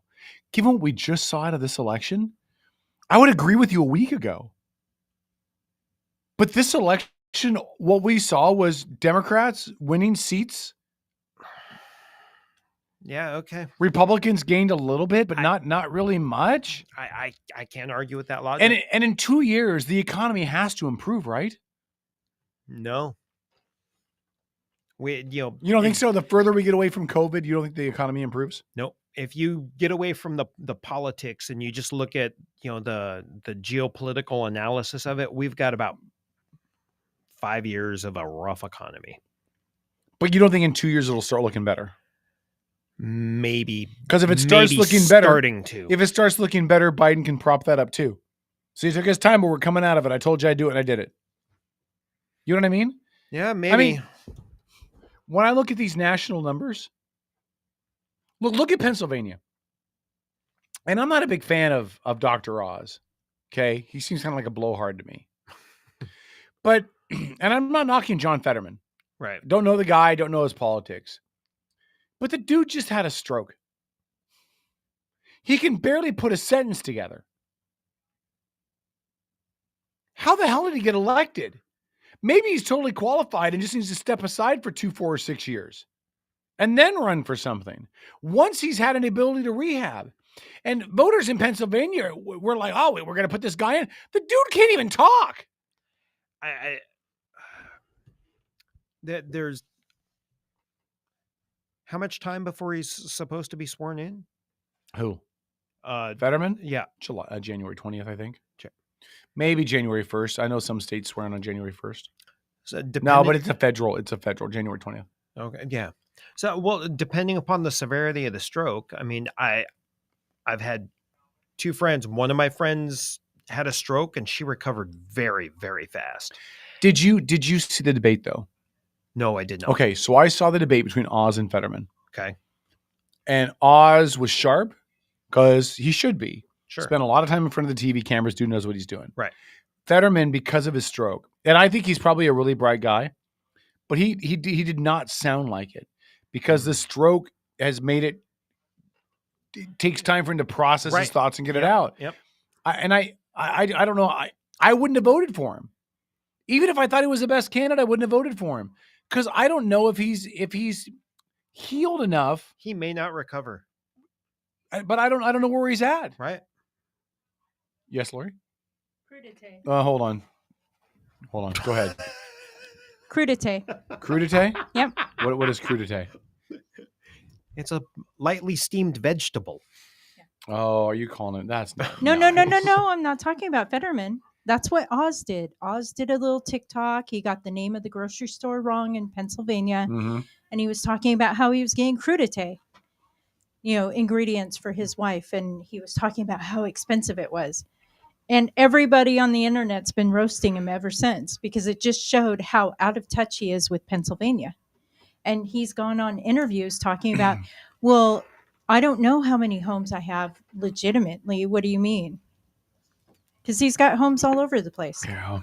So that's why Fetterman got in, because Pennsylvania is predominantly a blue collar state. Yeah. Oh, very. Yeah. Yeah. Well, Pittsburgh is. I mean, it doesn't get more blue collar than and Pittsburgh. Oz didn't hit the right note. Okay. Dennis, would you watch the phones for me? Sure. We should have a phone call coming in from a candidate here in just a minute. I'll go back to what I said before. Dogs and cats are living in concert with each other. Nothing makes sense to me. Nothing that came out of this election makes sense to me at all. Nothing. Not locally. Well, I mean, again, the 35th and the 23rd make sense to me. I knew the 23rd was going to go blue. I knew the 35th was going to go red. I knew it and I knew it. That doesn't surprise me at all. But nothing else makes sense to me, especially nationally. I don't understand how people looked at the state of the economy and inflation and gas and jobs and a pending housing issue and the situation with Ukraine that Joe Biden is just tripping over himself to handle. And suddenly everybody's like, I guess I should vote for a Democrat again. Let's bring somebody on who's not a Democrat and who was at least till now is successful. It sounds like there's more ballots to be cast, but he is joining us from somewhere in the 35th district. I would assume it's Mr. Travis Couture. Travis, man, congratulations thus far. How you feeling? Thanks. I'm losing my voice after last night.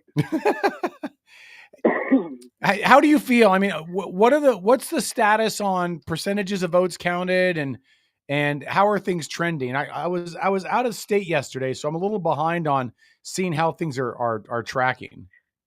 Yeah, so as much as we would like to have a state like Florida where all the votes are counted in one night and everyone knows the results and then they can go to bed, in Washington State, it takes a week or more to continue to count the votes. And I know you guys were talking about the 26 earlier, but that race is not final. It's still too close to call yet. Spencer, maybe even Jesse have a chance to eke out victories there. The late vote, people vote the trends. In the early votes, Democrats vote early and often, early on and by mail. And then later on, conservatives tend to vote way later. Now, what happens is those votes get counted as they were received. And so when you're looking at the votes after election night that are counted, they trend heavier conservative. And so in races like one you were mentioning in the 3rd Congressional District with Joe Kent, I expect him to maybe eke out a victory as well. Really? Oh, yeah. So that's a pretty heavily GOP district. He definitely underperformed on election night. But I think he'll probably be able to make it up. And then also, Matt Larkin has a chance to make up votes as well. So that one's going to be razor sharp close. And then, Spencer, I think just in today's small vote counts, and Thursday and Friday will be the bigger lumps, because those will be the bigger vote totals that come through. And I think my optimistic prediction is that Spencer gets across that 50% threshold, and then possibly even Jesse as well, although he's a little bit further behind. Yeah, right now in the Jesse Young race, there's about 2,400, just under 2,400 votes separating him from Emily Randall. So hold on, Travis. So should I just take a chill pill then? Am I being overreactionary in viewing the results the day after? Should I just? No, I think some of it is, it's disappointing. As Republicans, we would have wanted to get a little bit more out of it, especially nationally. And when you look at a state like, there was one place in the United States that had not a red wave or a red mirage. It was an absolute red tsunami. And that was Florida. And so as the Republican Party, we need to look at, why did Florida just completely obliterate the competition? And then how do we take what was used there and spread that around? Tell me a little bit about how your election night went. What did you do? Where did you go? How did you feel? Are the numbers kind of what you expected at this point in the race, or kind of how did you come out of feeling that when you got the numbers last night? Yeah, because I knew, well, first of all, we had a gathering of about, 50, 60 people. It was great. We're just south of Shelton there at a golf course, and had family there. Me, Dan, and Drew all had family there, and we kind of went up to the upstairs alone to go view the election results, because nobody wants to have 60 people staring at you while you're looking at the results come in. But it all turned out in our favor, and of course I had no question about Dan and Drew, but they're incumbents and they've been around for a while, so they're pretty well known. And I ended up with a little over 51%, and then today I got to near 52% with additional vote totals. So, and I think that'll probably go up maybe 1% or more again in the next coming days. And so it's been great. I don't even, part of me doesn't know if it's real yet. It's been so long I've been doing this, and I'm like, really? It just happened. So, well, yeah, as I mentioned on the show earlier when we were talking about you, this is not something that, and I just use Tara Simmons as the example. I'm not knocking Tara, but, she had a progression of things that she did in her life, from getting out of prison, getting herself clean, going to law school, getting her law degree, fighting the court so that she could practice law, and then eventually deciding to serve in politics. You were on this show with us 10 years ago, and you've been maneuvering and learning and adjusting and gaining insight. And when we talked to you before, you'd said you'd worked with Dan Griffey and I mean, you've been building your life to this moment. It's got to feel really cool. And I want people to know it wasn't building it to just run for office and get elected. It was, I just feel like I had a lot to offer always. And I have a lot of ideas, especially policy ideas. And I think that, you could talk about national level politics, but really where you can make the greatest impact is in local or state politics. And I ended up liking state politics a lot more than, some of the glitzier national politics. But what's funny is something you guys were talking about, how people don't really read into it. They don't watch the forums. Some of that's true. And it is the candidate's job to go out, and that's why we do a lot of door knocking and stuff, because you're trying to get right in front of people and talk to them where they might not watch stuff. And we have a lot of this in our country where we complain about how much money there is in politics, how many bad ads there are, and people were just wanting the ads to stop at the end of this election for sure, especially in our state. And what's funny to me is that if more people paid attention, there wouldn't have to be as much money in politics, because all that money is raised and then spent to try to get you to do one thing, and that's vote, and then also pay attention to the issues. And if more people voted and paid attention to the issues, and like Tom said, did more of their research to figure things out, there wouldn't have to be so much money spent. And then at that same token, if more people were involved in their local or state races, donated money, then the lobbyists and the special interests that donate money as well wouldn't have the same amount of power over your elected officials as the people do. There's my 2 cents there. Well, no, I agree with you. You know what all the ads remind me of, Travis? They remind me of beer ads. Because on a beer ad, really, listen. Here's what I'm curious now. Okay, because on a beer ad, they don't really talk about. Don't talk about the beer. They show hot girls in bikinis. Bud Light. Here's your hot girl to look at, and it's the same thing with the ads. The ads don't have to have anything, anything really important. Like I got an Emily Randall paid for ad against Jesse Young. Mm-hmm. It didn't say anything at all about Emily Randall. No, it just slammed Jesse Young. Right. Oh, I've been tossing piles and piles of that in the recycle bin. Hey, would you hold that? I'm gonna do a bit with that in a minute. So I agree with you completely, Travis. I think that if people would just get more active and more interested, the need for all that money would go away. The need for all the mailers would go away, because people would know. How do you get people to do that? Yeah, that's the $1 million question. How do you get a lemming to not be a lemming? Well, I think sometimes the turnout lately in Washington has been higher. Since 2018, we had a very high turnout. 2020 and now 2022, it's decently high turnout when you compare it to previous years. Right. And economic issues, I think people vote from their belly sometimes, but also people vote with their feet. And I think that what's missing in this is when you look at a state like Florida, where did a lot of people pack up and move during COVID because they couldn't deal with the restrictions? Yep. They went to states like Florida where there weren't any and they wanted to live that free lifestyle. And so people vote with their feet as well. You start to see the changing dynamics in the different states, but that's going to change the political map too, because especially when it comes to presidential elections, when you have the electoral college. Yeah. Well, listen, Travis, I'm excited for you, man. I think that, we'll watch the next couple of days play out, but I'm just excited for you. You've got way more experience in this than I do, but I think the numbers are really positive in your favor. And I think come the start of next year, you're going to find yourself with a new job.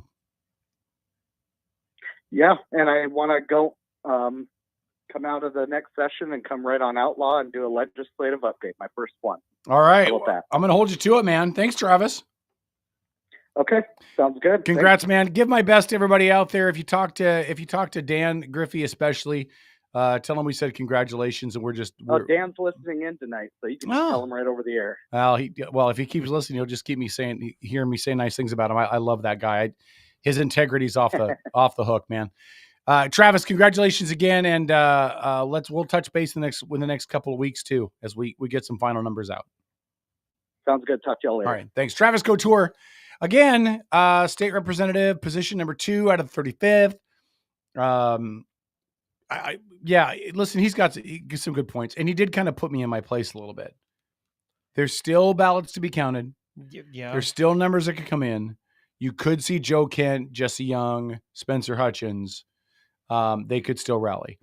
I'm not optimistic, but as I said earlier, Travis has been doing this for years, learning and positioning himself and getting educated and working with people and understanding the process. He's got a better feel on it than I do. I'm not too proud to admit that. No, So maybe he's right. Maybe come Sunday show, I'll come in here and feel completely different. Maybe Sunday's gonna be an interesting show. Sunday's gonna be a really interesting show. Yeah, we're gonna have an interesting guest to talk about all this stuff with. I know. I have so many questions for her. You want to tell who the guest is, since you're the one that put it together? We've talked about it before, but Brandy Cruz will join us this coming Sunday. Very excited to have Brandy Cruz in. That'll be fun, and hopefully everyone else will just stay out. Just be me, you, and Brandy Cruz, Tom. I honestly, I think we have an interesting group here. You know, I mean, is interesting good or bad? No, interesting is very good. Are you sure? Because I've been set up on blind dates, and the guy's like, "Oh no, she's interesting." Oh no, and that's never good. Yeah, no. It's kind of like she's nice. She's nice, yeah. Is no. she pretty? Well, she's nice. No, we have an interesting group in, I think the diversity of our political leanings. Mm-hmm. And the fact that we can all sit down and be polite and have a conversation and get at things from different perspectives. Yeah.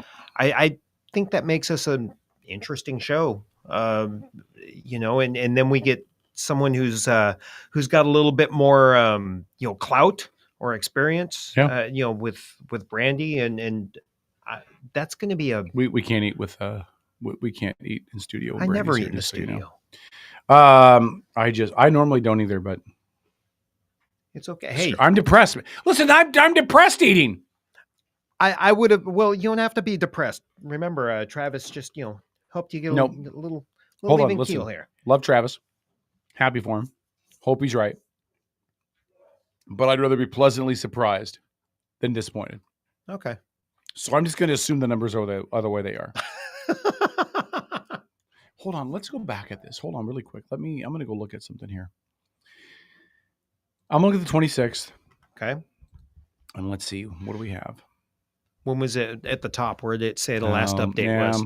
No, I'm just Michelle Calder's just she has a huge lead against Matt Macklin. Like 5,500 votes difference between the two.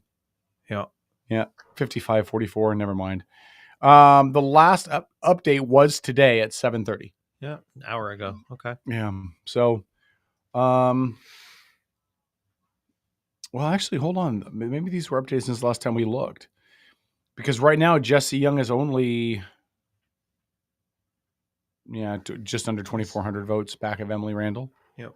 Yeah. Spencer Hutchins is about 800 votes behind Addison Richards, and Michelle Calder has a pretty daunting lead. Yeah, I don't know. Dennis, we have one more break we need to take, right? All right, let's take the break now. We'll come back and get one more segment in. We'll check comments from the chat to see what you guys are saying, and there's a conversation with the Smurfs. So I think people need to get out more. So we'll take a break. We come back from the break. We'll again comb the chat, get your final thoughts, and we'll wrap up tonight's show shortly. It's Outlaw Radio. Back after this.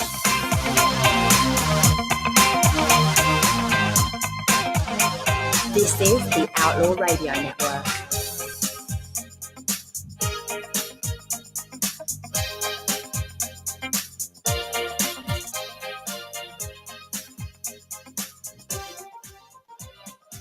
Facebook. So annoyed, man. So there's comments about the blind dates. Oh, are they talking about the blind dates? Yeah. What's that all about? What are they saying? There's come on, blind dates are the best. She couldn't see what you look like. So it's just, smack talk about blind dates. Oh, I know. Look. I don't know why blind dates always get like a bad rap. I've only been on one blind date ever, and it was a pretty good date.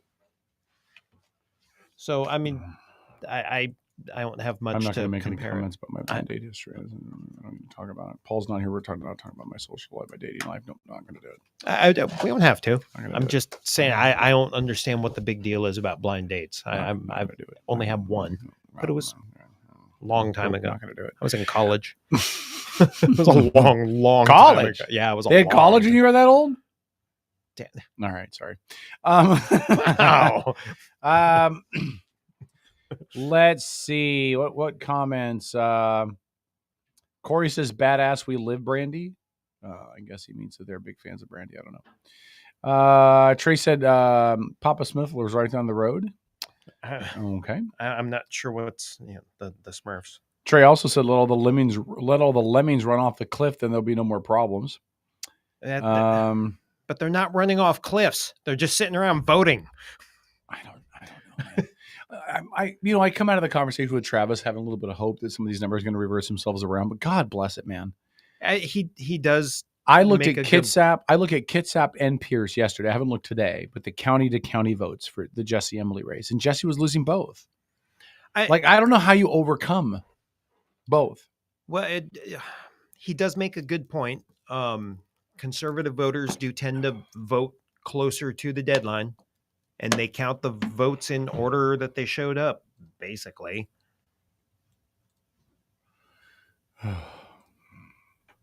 Hey, it's almost Boss Baby's birthday. When is Boss Baby's birthday? Is it tomorrow? I don't remember. I thought I heard it was the 20th. I think it was the 20th. All right, we'll do a little bit of football talk when we come out as our adopted high school team. What do you mean adopted high school team? Tenino. There's a high school right across the street. Oh, 30-second. Tenino is playing in the semifinals on Friday. So support your favorite Beaver. Okay. North Kitsap. We have a home game. Oh, North against Kitsap, 5. Yes. Against Southern 5. Olympic has an away game. Wow. All right. Outlaw Radio. Back after this.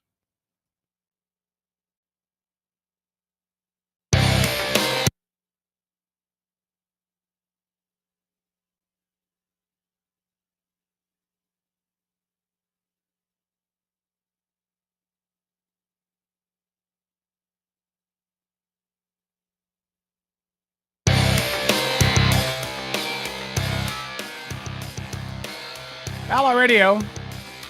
Final segment of the show. Thanks for checking out the show tonight.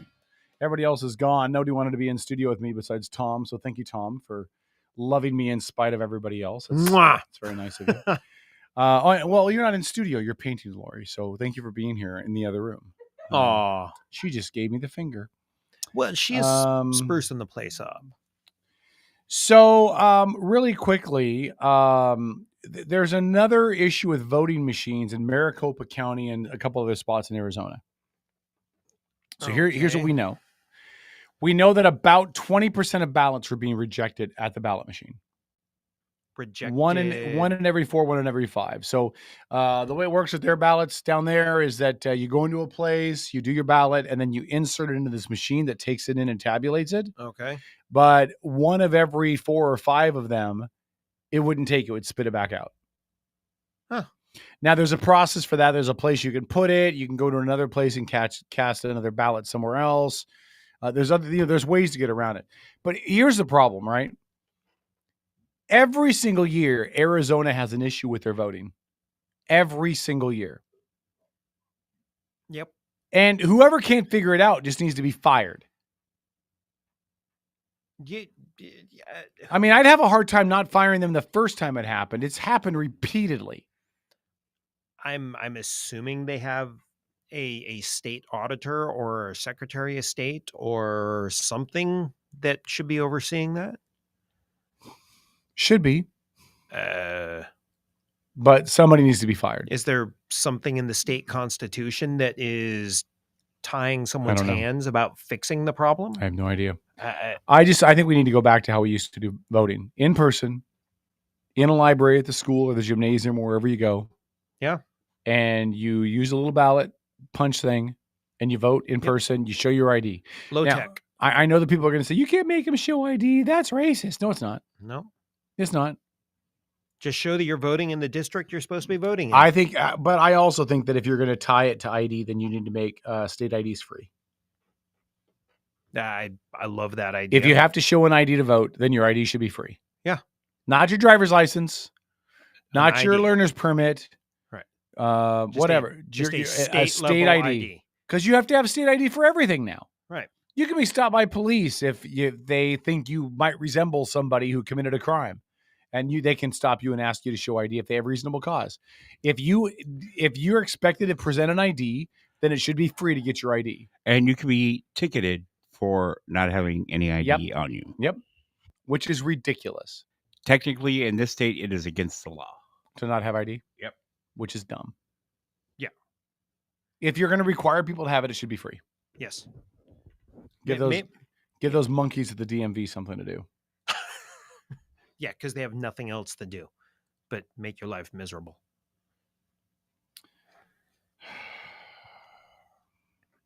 I'm so frustrated. So in the chat, Kitsap County sent out a notice about something? About Washington changing the voting districts. Oh, but they mess with district lines all the time. They do. It's just redistricting happens every couple of years or whatever the time frame for it is. I have the perfect redistricting. You want to hear it?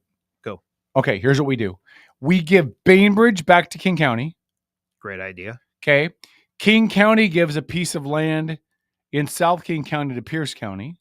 Okay. And Pierce County gives Gig Harbor to Kitsap County. Makes complete sense. That's what I think should happen. Let the natural boundaries be the voting boundaries. See it divided at the narrows? Yeah. Yeah. That's what I would do. Makes sense to me. That's what I would do. Yeah, but things that make sense are never done in government. Why don't you run for office? Why wouldn't you run for office? I mean, you're a reputable businessman. You're a wonderful husband, a great father. I don't know about reputable. You're very easy to look at. What? Anyway, why wouldn't you run for election? I honestly, I don't know if I would want to put myself and my family under that kind of scrutiny, and it's invasive. So I would never run for office because I don't play well with others. I do only to a point. After I run out of patience, it's it's not good. Yeah, I don't play well with others, so I can't do it. I would go off on somebody. I would say something inappropriate. I'd make an inappropriate joke. I would do something wrong. Kevin Nelson says state ID costs $50 and it's gone up. Again, it should be free. Yes. It should be free. Oh no. And by the way, if we're all adamant about helping poor people, state ID should be free. Yes. Because if you're getting a state ID and not a driver's license, not an enhanced driver's license, whatever, if you're just getting a state ID, you're probably broke. Mm-hmm. Or you don't drive. Right. But you're probably broke. So $50 to somebody who's probably broke is a lot of money. Yeah. Heidi says my tab should be free. Well, I think tabs should be $35. They should be reasonable. They should be $35. Yeah, that's reasonable. That's what everybody voted for. That's what Iman got pushed. That's what got signed. That's what the legislature overturned. Don't get me going on tabs. What? Don't get me going on tabs. Was it $20 tabs? $35 tabs? 35 is fine. Do you know what the tabs on my 10-year-old car cost me? On your Tesla wannabe? No, my Tesla wannabe. They were $300. Yeah, I'm not surprised. There's a $250 electrical vehicle surcharge because they don't get to screw me at the pump. Exactly. So they're going to screw me at tab time. Oh, and here's what's great. That surcharge is never going to go away. No. I mean, even when they do charge by mile, you'll still have that surplus fee. I will not subject myself to charge by mile. No one is sticking a GPS thing in my car and following give me it time. around. Give it time, man. Listen, I said That earlier, is not happening. people continue to vote stupidly in this state, and it makes me think they want all the extra crap. You know what I mean? There's going to be a breaking point. There has to be. Well, maybe we haven't hit it yet. I don't know. I don't know how we could have hit two. it, man. We're over $5 a gallon on gas for most of this year. All of this year. I think it's under $5 now. The gas station I passed earlier that is normally up about $5 a gallon was down to $4.69. If I'm not driving my electric car, I'm driving a diesel. So as far as I'm concerned, well, then you're over $5. Gas prices are not under $5 yet. Yeah. Trey said that veterans should be exempt from car registration. I don't have any. I say give veterans every freaking thing they want. Yeah. I no arguments from me. Yeah. So I think that so I called a local bank today, and I'm not going to name what bank it is because they don't advertise on here, but I'll tell you their initials are Kitsap Credit Union. And so while I was on hold for almost half an hour to get through to somebody because I wanted to change the date on my car loan payment, they kept playing the same 5 things that just cycle all the way through. It wasn't elevator music? No, they actually do these little promos where like, just a reminder that our offices will be closed on Veterans Day. Just a reminder that our offices will be closed on Thanksgiving. But when they do the Veterans Day one, they say, in honor of Veterans Day, we want to salute all of our veterans and tell you how much we appreciate your service. Look, you little rat bastards. If you want to appreciate a veteran service, then be open. Give them more than lip service. Like, seriously, anybody can put on their reader board, veterans, thank you for your service. You really want to thank them, give them something. I don't know why banks like Kitsap Credit Union, why they wouldn't just say, show us a copy of your DD-214 and we'll give you 0.25% off on your auto loan. That'd be great. That would be. I mean, if you want to give something to veterans, how about give them more than lip service? Yeah. And I'm not saying that because I'm a vet. I'm saying that because that'd be the right thing to do. Most of the mom and pops do something like that. It's not till you get into the big corporations and stuff that, heck, you come into my tasting room. Veterans get free tastes. Do they? Yep. Are you allowed to do that? Absolutely. I thought the liquor laws were pretty tight on. They are. Tastings I can give away for free. Cocktails I cannot. Oh, all right. So, if you gave me like a tasting of rum and a tasting of Coke and an empty glass, what I did with that after that is up to me, right? Sure. Okay. That's not quite it. There's actually a definition of what a tasting is. Oh, is there? Yeah. I don't know how you guys survive it, dude. I don't know. Well, it's I didn't really start getting interested in politics until we opened a distillery. I didn't realize how very political owning a distillery was. Well, you're way overregulated, right? I mean, you've got way overregulated. Yes. That's why I will never open a business in this state. If I was going to go into business for myself, it'd be somewhere other than here. I've owned and been involved in other businesses, here in Washington, and it's not bad. It really is not. It's just the alcohol regulations and stuff. You're just saying that so that they don't come after you. Oh no, are you kidding me? I've jumped up and down and called Jay Inslee a bobblehead and everything else right here sitting next to you. I don't care if they come after me for that. He is a bobblehead.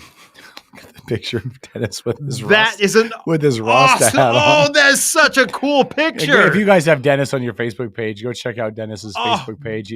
I bought him a Rasta hat, and Dennis, you gotta make that your profile picture, yes, man. That is awesome. Yes, you do. I did. That is such an awesome picture. No. Okay, let me ask this question. What do you think happens between now and Tuesday? Well, hopefully all the ballots get counted. Okay, now you're being dumb. No. Hold the on. ballots will not be counted before November next year. I was saying, what are we talking about now on Tuesday? Which Tuesday? I mean, on Sunday, I mean. Oh, now I'm confused. Yeah. What do you think's going to happen between now and Sunday? Do you think? Okay, so when we talked to Travis said he is optimistic that you could see Joe Kent get back into the lead, and that you could see Jesse, and that you could see Spencer. So of those 3 races, how many do you think catch up? I don't know.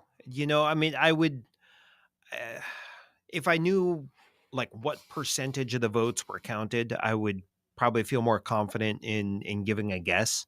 Well, I can tell you. Oh, well, you give me some more data, and I will gaze into my crystal ball. So for the 2nd district, which is where Joe Kent is at, no, sorry, he's in the 3rd district. Excuse me. They have. It doesn't say what their percentage is. Yeah, see, I didn't see any percentages or anything either. And we're looking at the results.vote.wa.gov Secretary of State site. Okay, I would love it if Jesse specifically. I'm just a huge Jesse Young fan. I would like it if Jesse specifically was over, but I don't. We'd have to see some major changes between now and Friday. And are they even going to release updates on Friday? Because Friday's Veterans Day, which is a federal holiday. Yeah, there won't be any counts on Friday. That's ridiculous, man. Do your job. So it's just democracy, man. It's just democracy. I don't know what I'm talking about. Dennis, do you have any parting shots? Cooperate for Kids. Next Wednesday, we have a woman that runs things here in Washington for Personal Inc. or P. Inc. as a guest on the show, which will be good. Is she coming in? I haven't found that out yet. Okay. But doing the tattoos for breast cancer surviving women.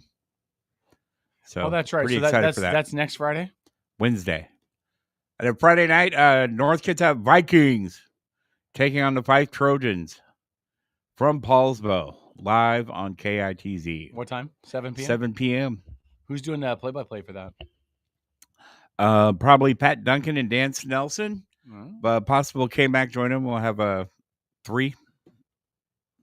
Outstanding. All right. Well, good luck to all the local schools, and good luck to Nino as well. Hopefully that'll be a good game for Heidi Hot Sauce, my future wife. Okay, Tom, parting shots.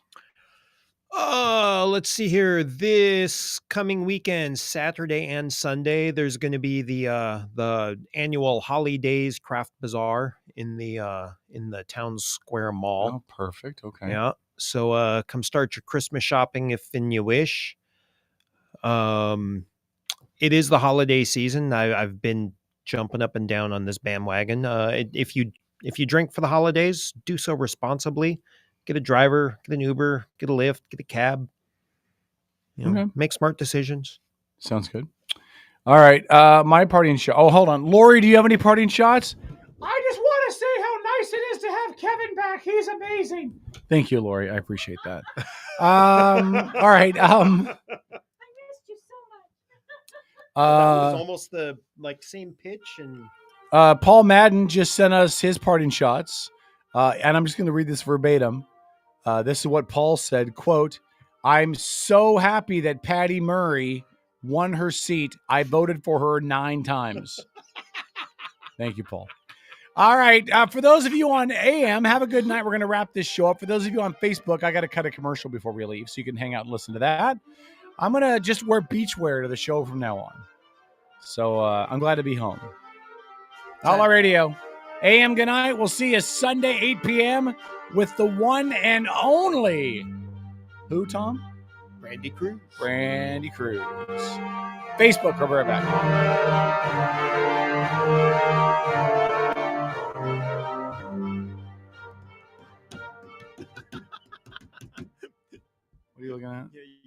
gonna fuck you, Kevin. From Who wrote that? It just says Outlaw Radio Network. Somebody had to be Paul. No, I couldn't be Paul.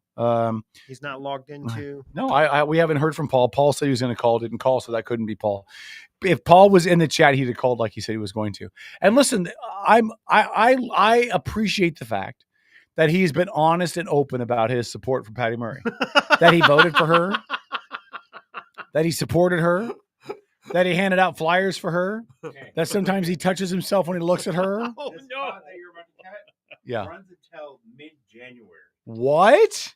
That's outstanding. My name is all over this. My voice is all over this station. And it's for a weed spot. For a weed spot. Well, since I just came back from Jamaica, I feel like I'm very well positioned. Is that your Jamaican Hawaiian shirt? No, this is I think I did get this in Jamaica actually. So it's your Jamaican Hawaiian I think shirt. so. I'll wear my Jamaica shirt. I got Or is it your Hawaiian Jamaica shirt? I got a Jamaica t-shirt that has a Jamaican flag on it. Oh, that's cool. Yeah. But I really love this shirt. It's looks comfy, soft, Yeah, it's that's light. nice. Oh, it's good. It's good stuff. Can't wait for my next cruise. Yeah, it is. What does it say? It is Paul. No, it's not. It says Paul's an ass hat. Oh, it's Paul's ass hat. I don't know who Paul's ass hat is. Andy says it's Paul, but I don't know how Andy would know unless her and Paul were together. And then Outlaw Radio Network posted again and said, "I'm going to beat your ass, Kevin." Well, based on the way you spell the word "gonna," it must be Trojo. All right. Hooked on phonics worked for me. But I don't. There. Let's see. There's. I only know. Hey, that, will you play the Bud Light thing really quick, Dennis? I got to open the I know. program Hold back on. up. Paul's gonna love this. Uh-oh. Oh my God. Uh-oh. Our tech genius says that she can see who posts from that account when she's not logged in. Shut up, Andy. Here we go. This will be Paul's new commercial. Is this the Real Men of Genius one? Oh, it doesn't say it though. The Real Men of Genius. No. Okay, start it over.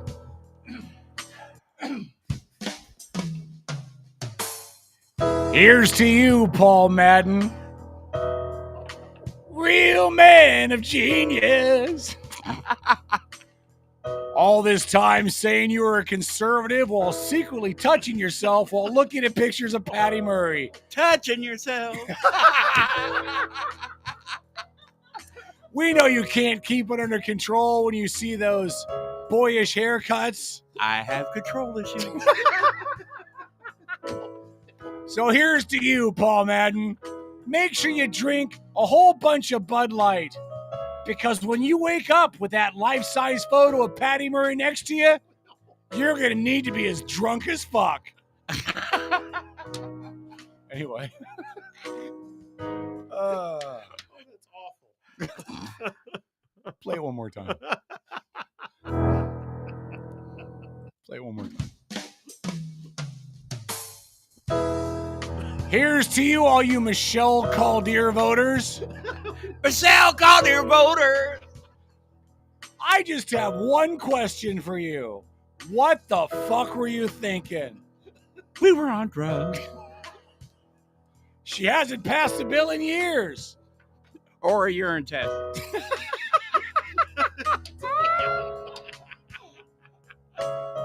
So grab a 6-pack of Bud Light, Michelle Caldeer voters. Because after another 2 years of her in office, you probably won't be able to afford that much either. All right, here we go. Cut some spots. Wait, I need breaking news. Uh-oh. Oh shit, I need big breaking news. Breaking news. Paul Madden voted for Patty Murray 9 times in the same election. Here's a quote from Paul Madden. Fuck Tiffany Smiley. All right, thank you, Paul. All right.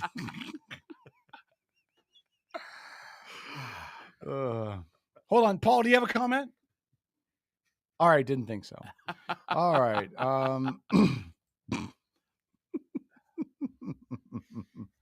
Better Hold on. buds. Whoever's writing in the chat room said it's cool. I just wrote your name down. Well, congratulations. Hooked on Phonics worked for you too. Real man of genius. All right, here we go. Better buds.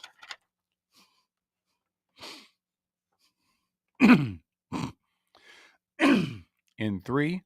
In uniform? Yeah. In In the pawn 3. shop. In 3. Don't make me laugh. Can you put this to the here's to you, better buds. All right, here we go. 3, 2, 1. The people who care at Better Buds take this. You didn't start recording me, did you? Oh, you did? Okay, sorry. You looked at me funny, so I didn't think you did. Here we go. Fuck you, Paul. 3, 2, 1. The people who care at Better Buds take this special time out to recognize and salute the men and women in uniform who are standing tall for all of our political and economic freedom in the Middle East and around the globe. Let's remember them this holiday season in our thoughts, prayers, and letters from home. Their efforts abroad and our support at home, working together to keep America strong. That's from Better Buds at 1038. Oh, fuck! Sorry, let's try this again. Real man of genius.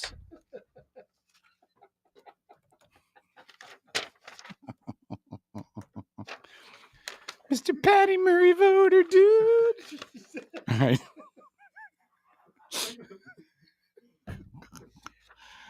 All right. Here we go. 3. Somebody in the chat room said take 2, dumbass. That means Paul shows up twice. Here we go.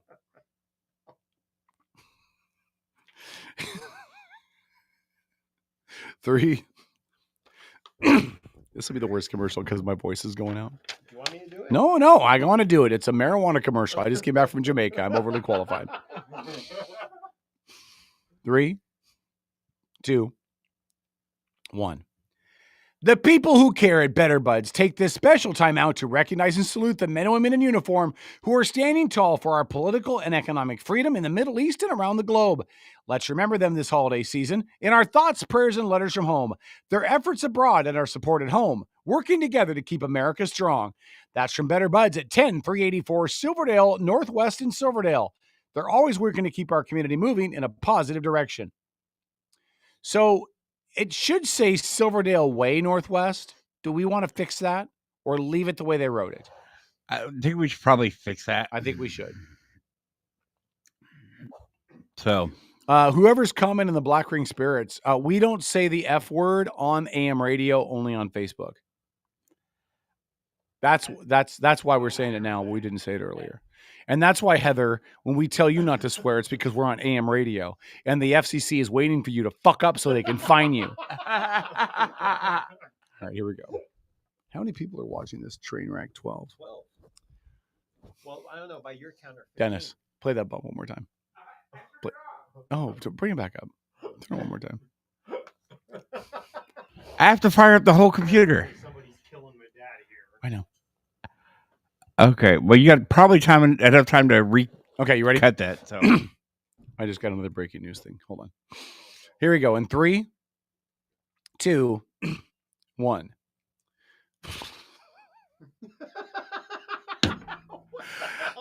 In the back of my brain, I can see myself saying the people who care at Better Buds, and Tom in the background going, people who care at Better Buds. All right. I don't know what the fuck is wrong with me. I'm so tired. It's midnight according to my body clock. Here we go. In 3, 2, 1. The people who care at Better Buds take this special time out to recognize and salute the men and women in uniform who are standing tall for our political and economic freedom in the Middle East and around the globe. Let's remember them this holiday season in our thoughts, prayers, and letters from home. Their efforts abroad and our support at home, working together to keep America strong. That's from Better Buds at 10384 Silverdale Way Northwest in Silverdale. They're always working to keep our community moving in a positive direction.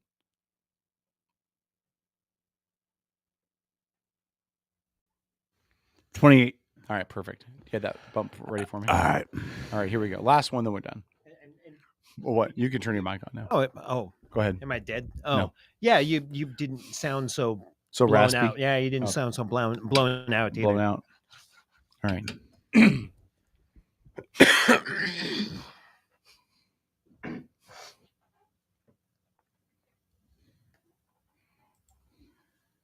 And Dennis, be ready to come in with the vocal riffs. Okay.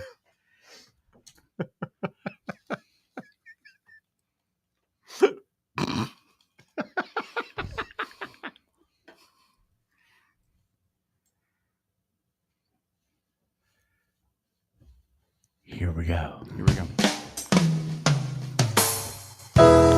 Here's to you, Paul Madden. Here's to you, Paul Madden. Stop that. You're supposed to say real men of genius, okay? Okay. All right, here we go. Try this ready. Here's to you, Paul Madden. Real men of genius. While most people vote for political candidates they think are the best, you vote for political candidates that would fill out your ideal threesome. Threesome voter. Not only did you vote for Patty Murray, but also for Emily Randall. You voted for Emily. Only you, Paul Madden, would pick two candidates and vote for them because they fit your sexual fantasies. I'm touching myself. No. Never fear, Paul. If one of them lose re-election, Michelle Caldeira is still on the ballot. Still touching myself. Have another Bud Light, Paul, because frankly, when you wake up next to any of them, you're going to need it. This message brought to you by... Couldn't do it. All right, I'm waiting for Paul's response and we'll get out of here. Oh, boy. Just waiting for Paul's response. This is... Oh, boy. Let me know if you see it before I do. Okay. Kevin thinks there should be a Real Men of Genius promo for the radio show with Dave Bickler on vocals. Kevin, see if you can put that together. I'm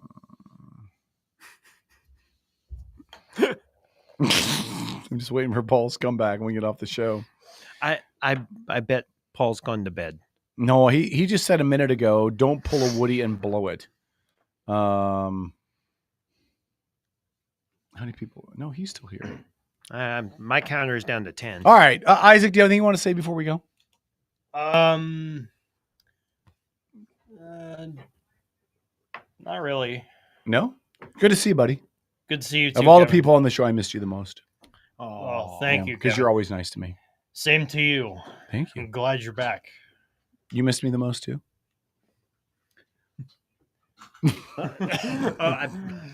I think the answer to that question is already obvious. Okay. All right. Because the two of you are definitely the two I look up to the most. Really? Well, I'm second, right? I mean, your dad's got to be first. He's way more cool than I am. Of course he is. He makes alcohol for a living. You guys are shutting that off, okay? We are? We don't know how to do that. You can come shut it off. We're done. I don't know how to do it. I do. Good night, everybody. And remember, Paul Madden voted for Emily Randall and Patty Murray. Good night, everybody. It's just that power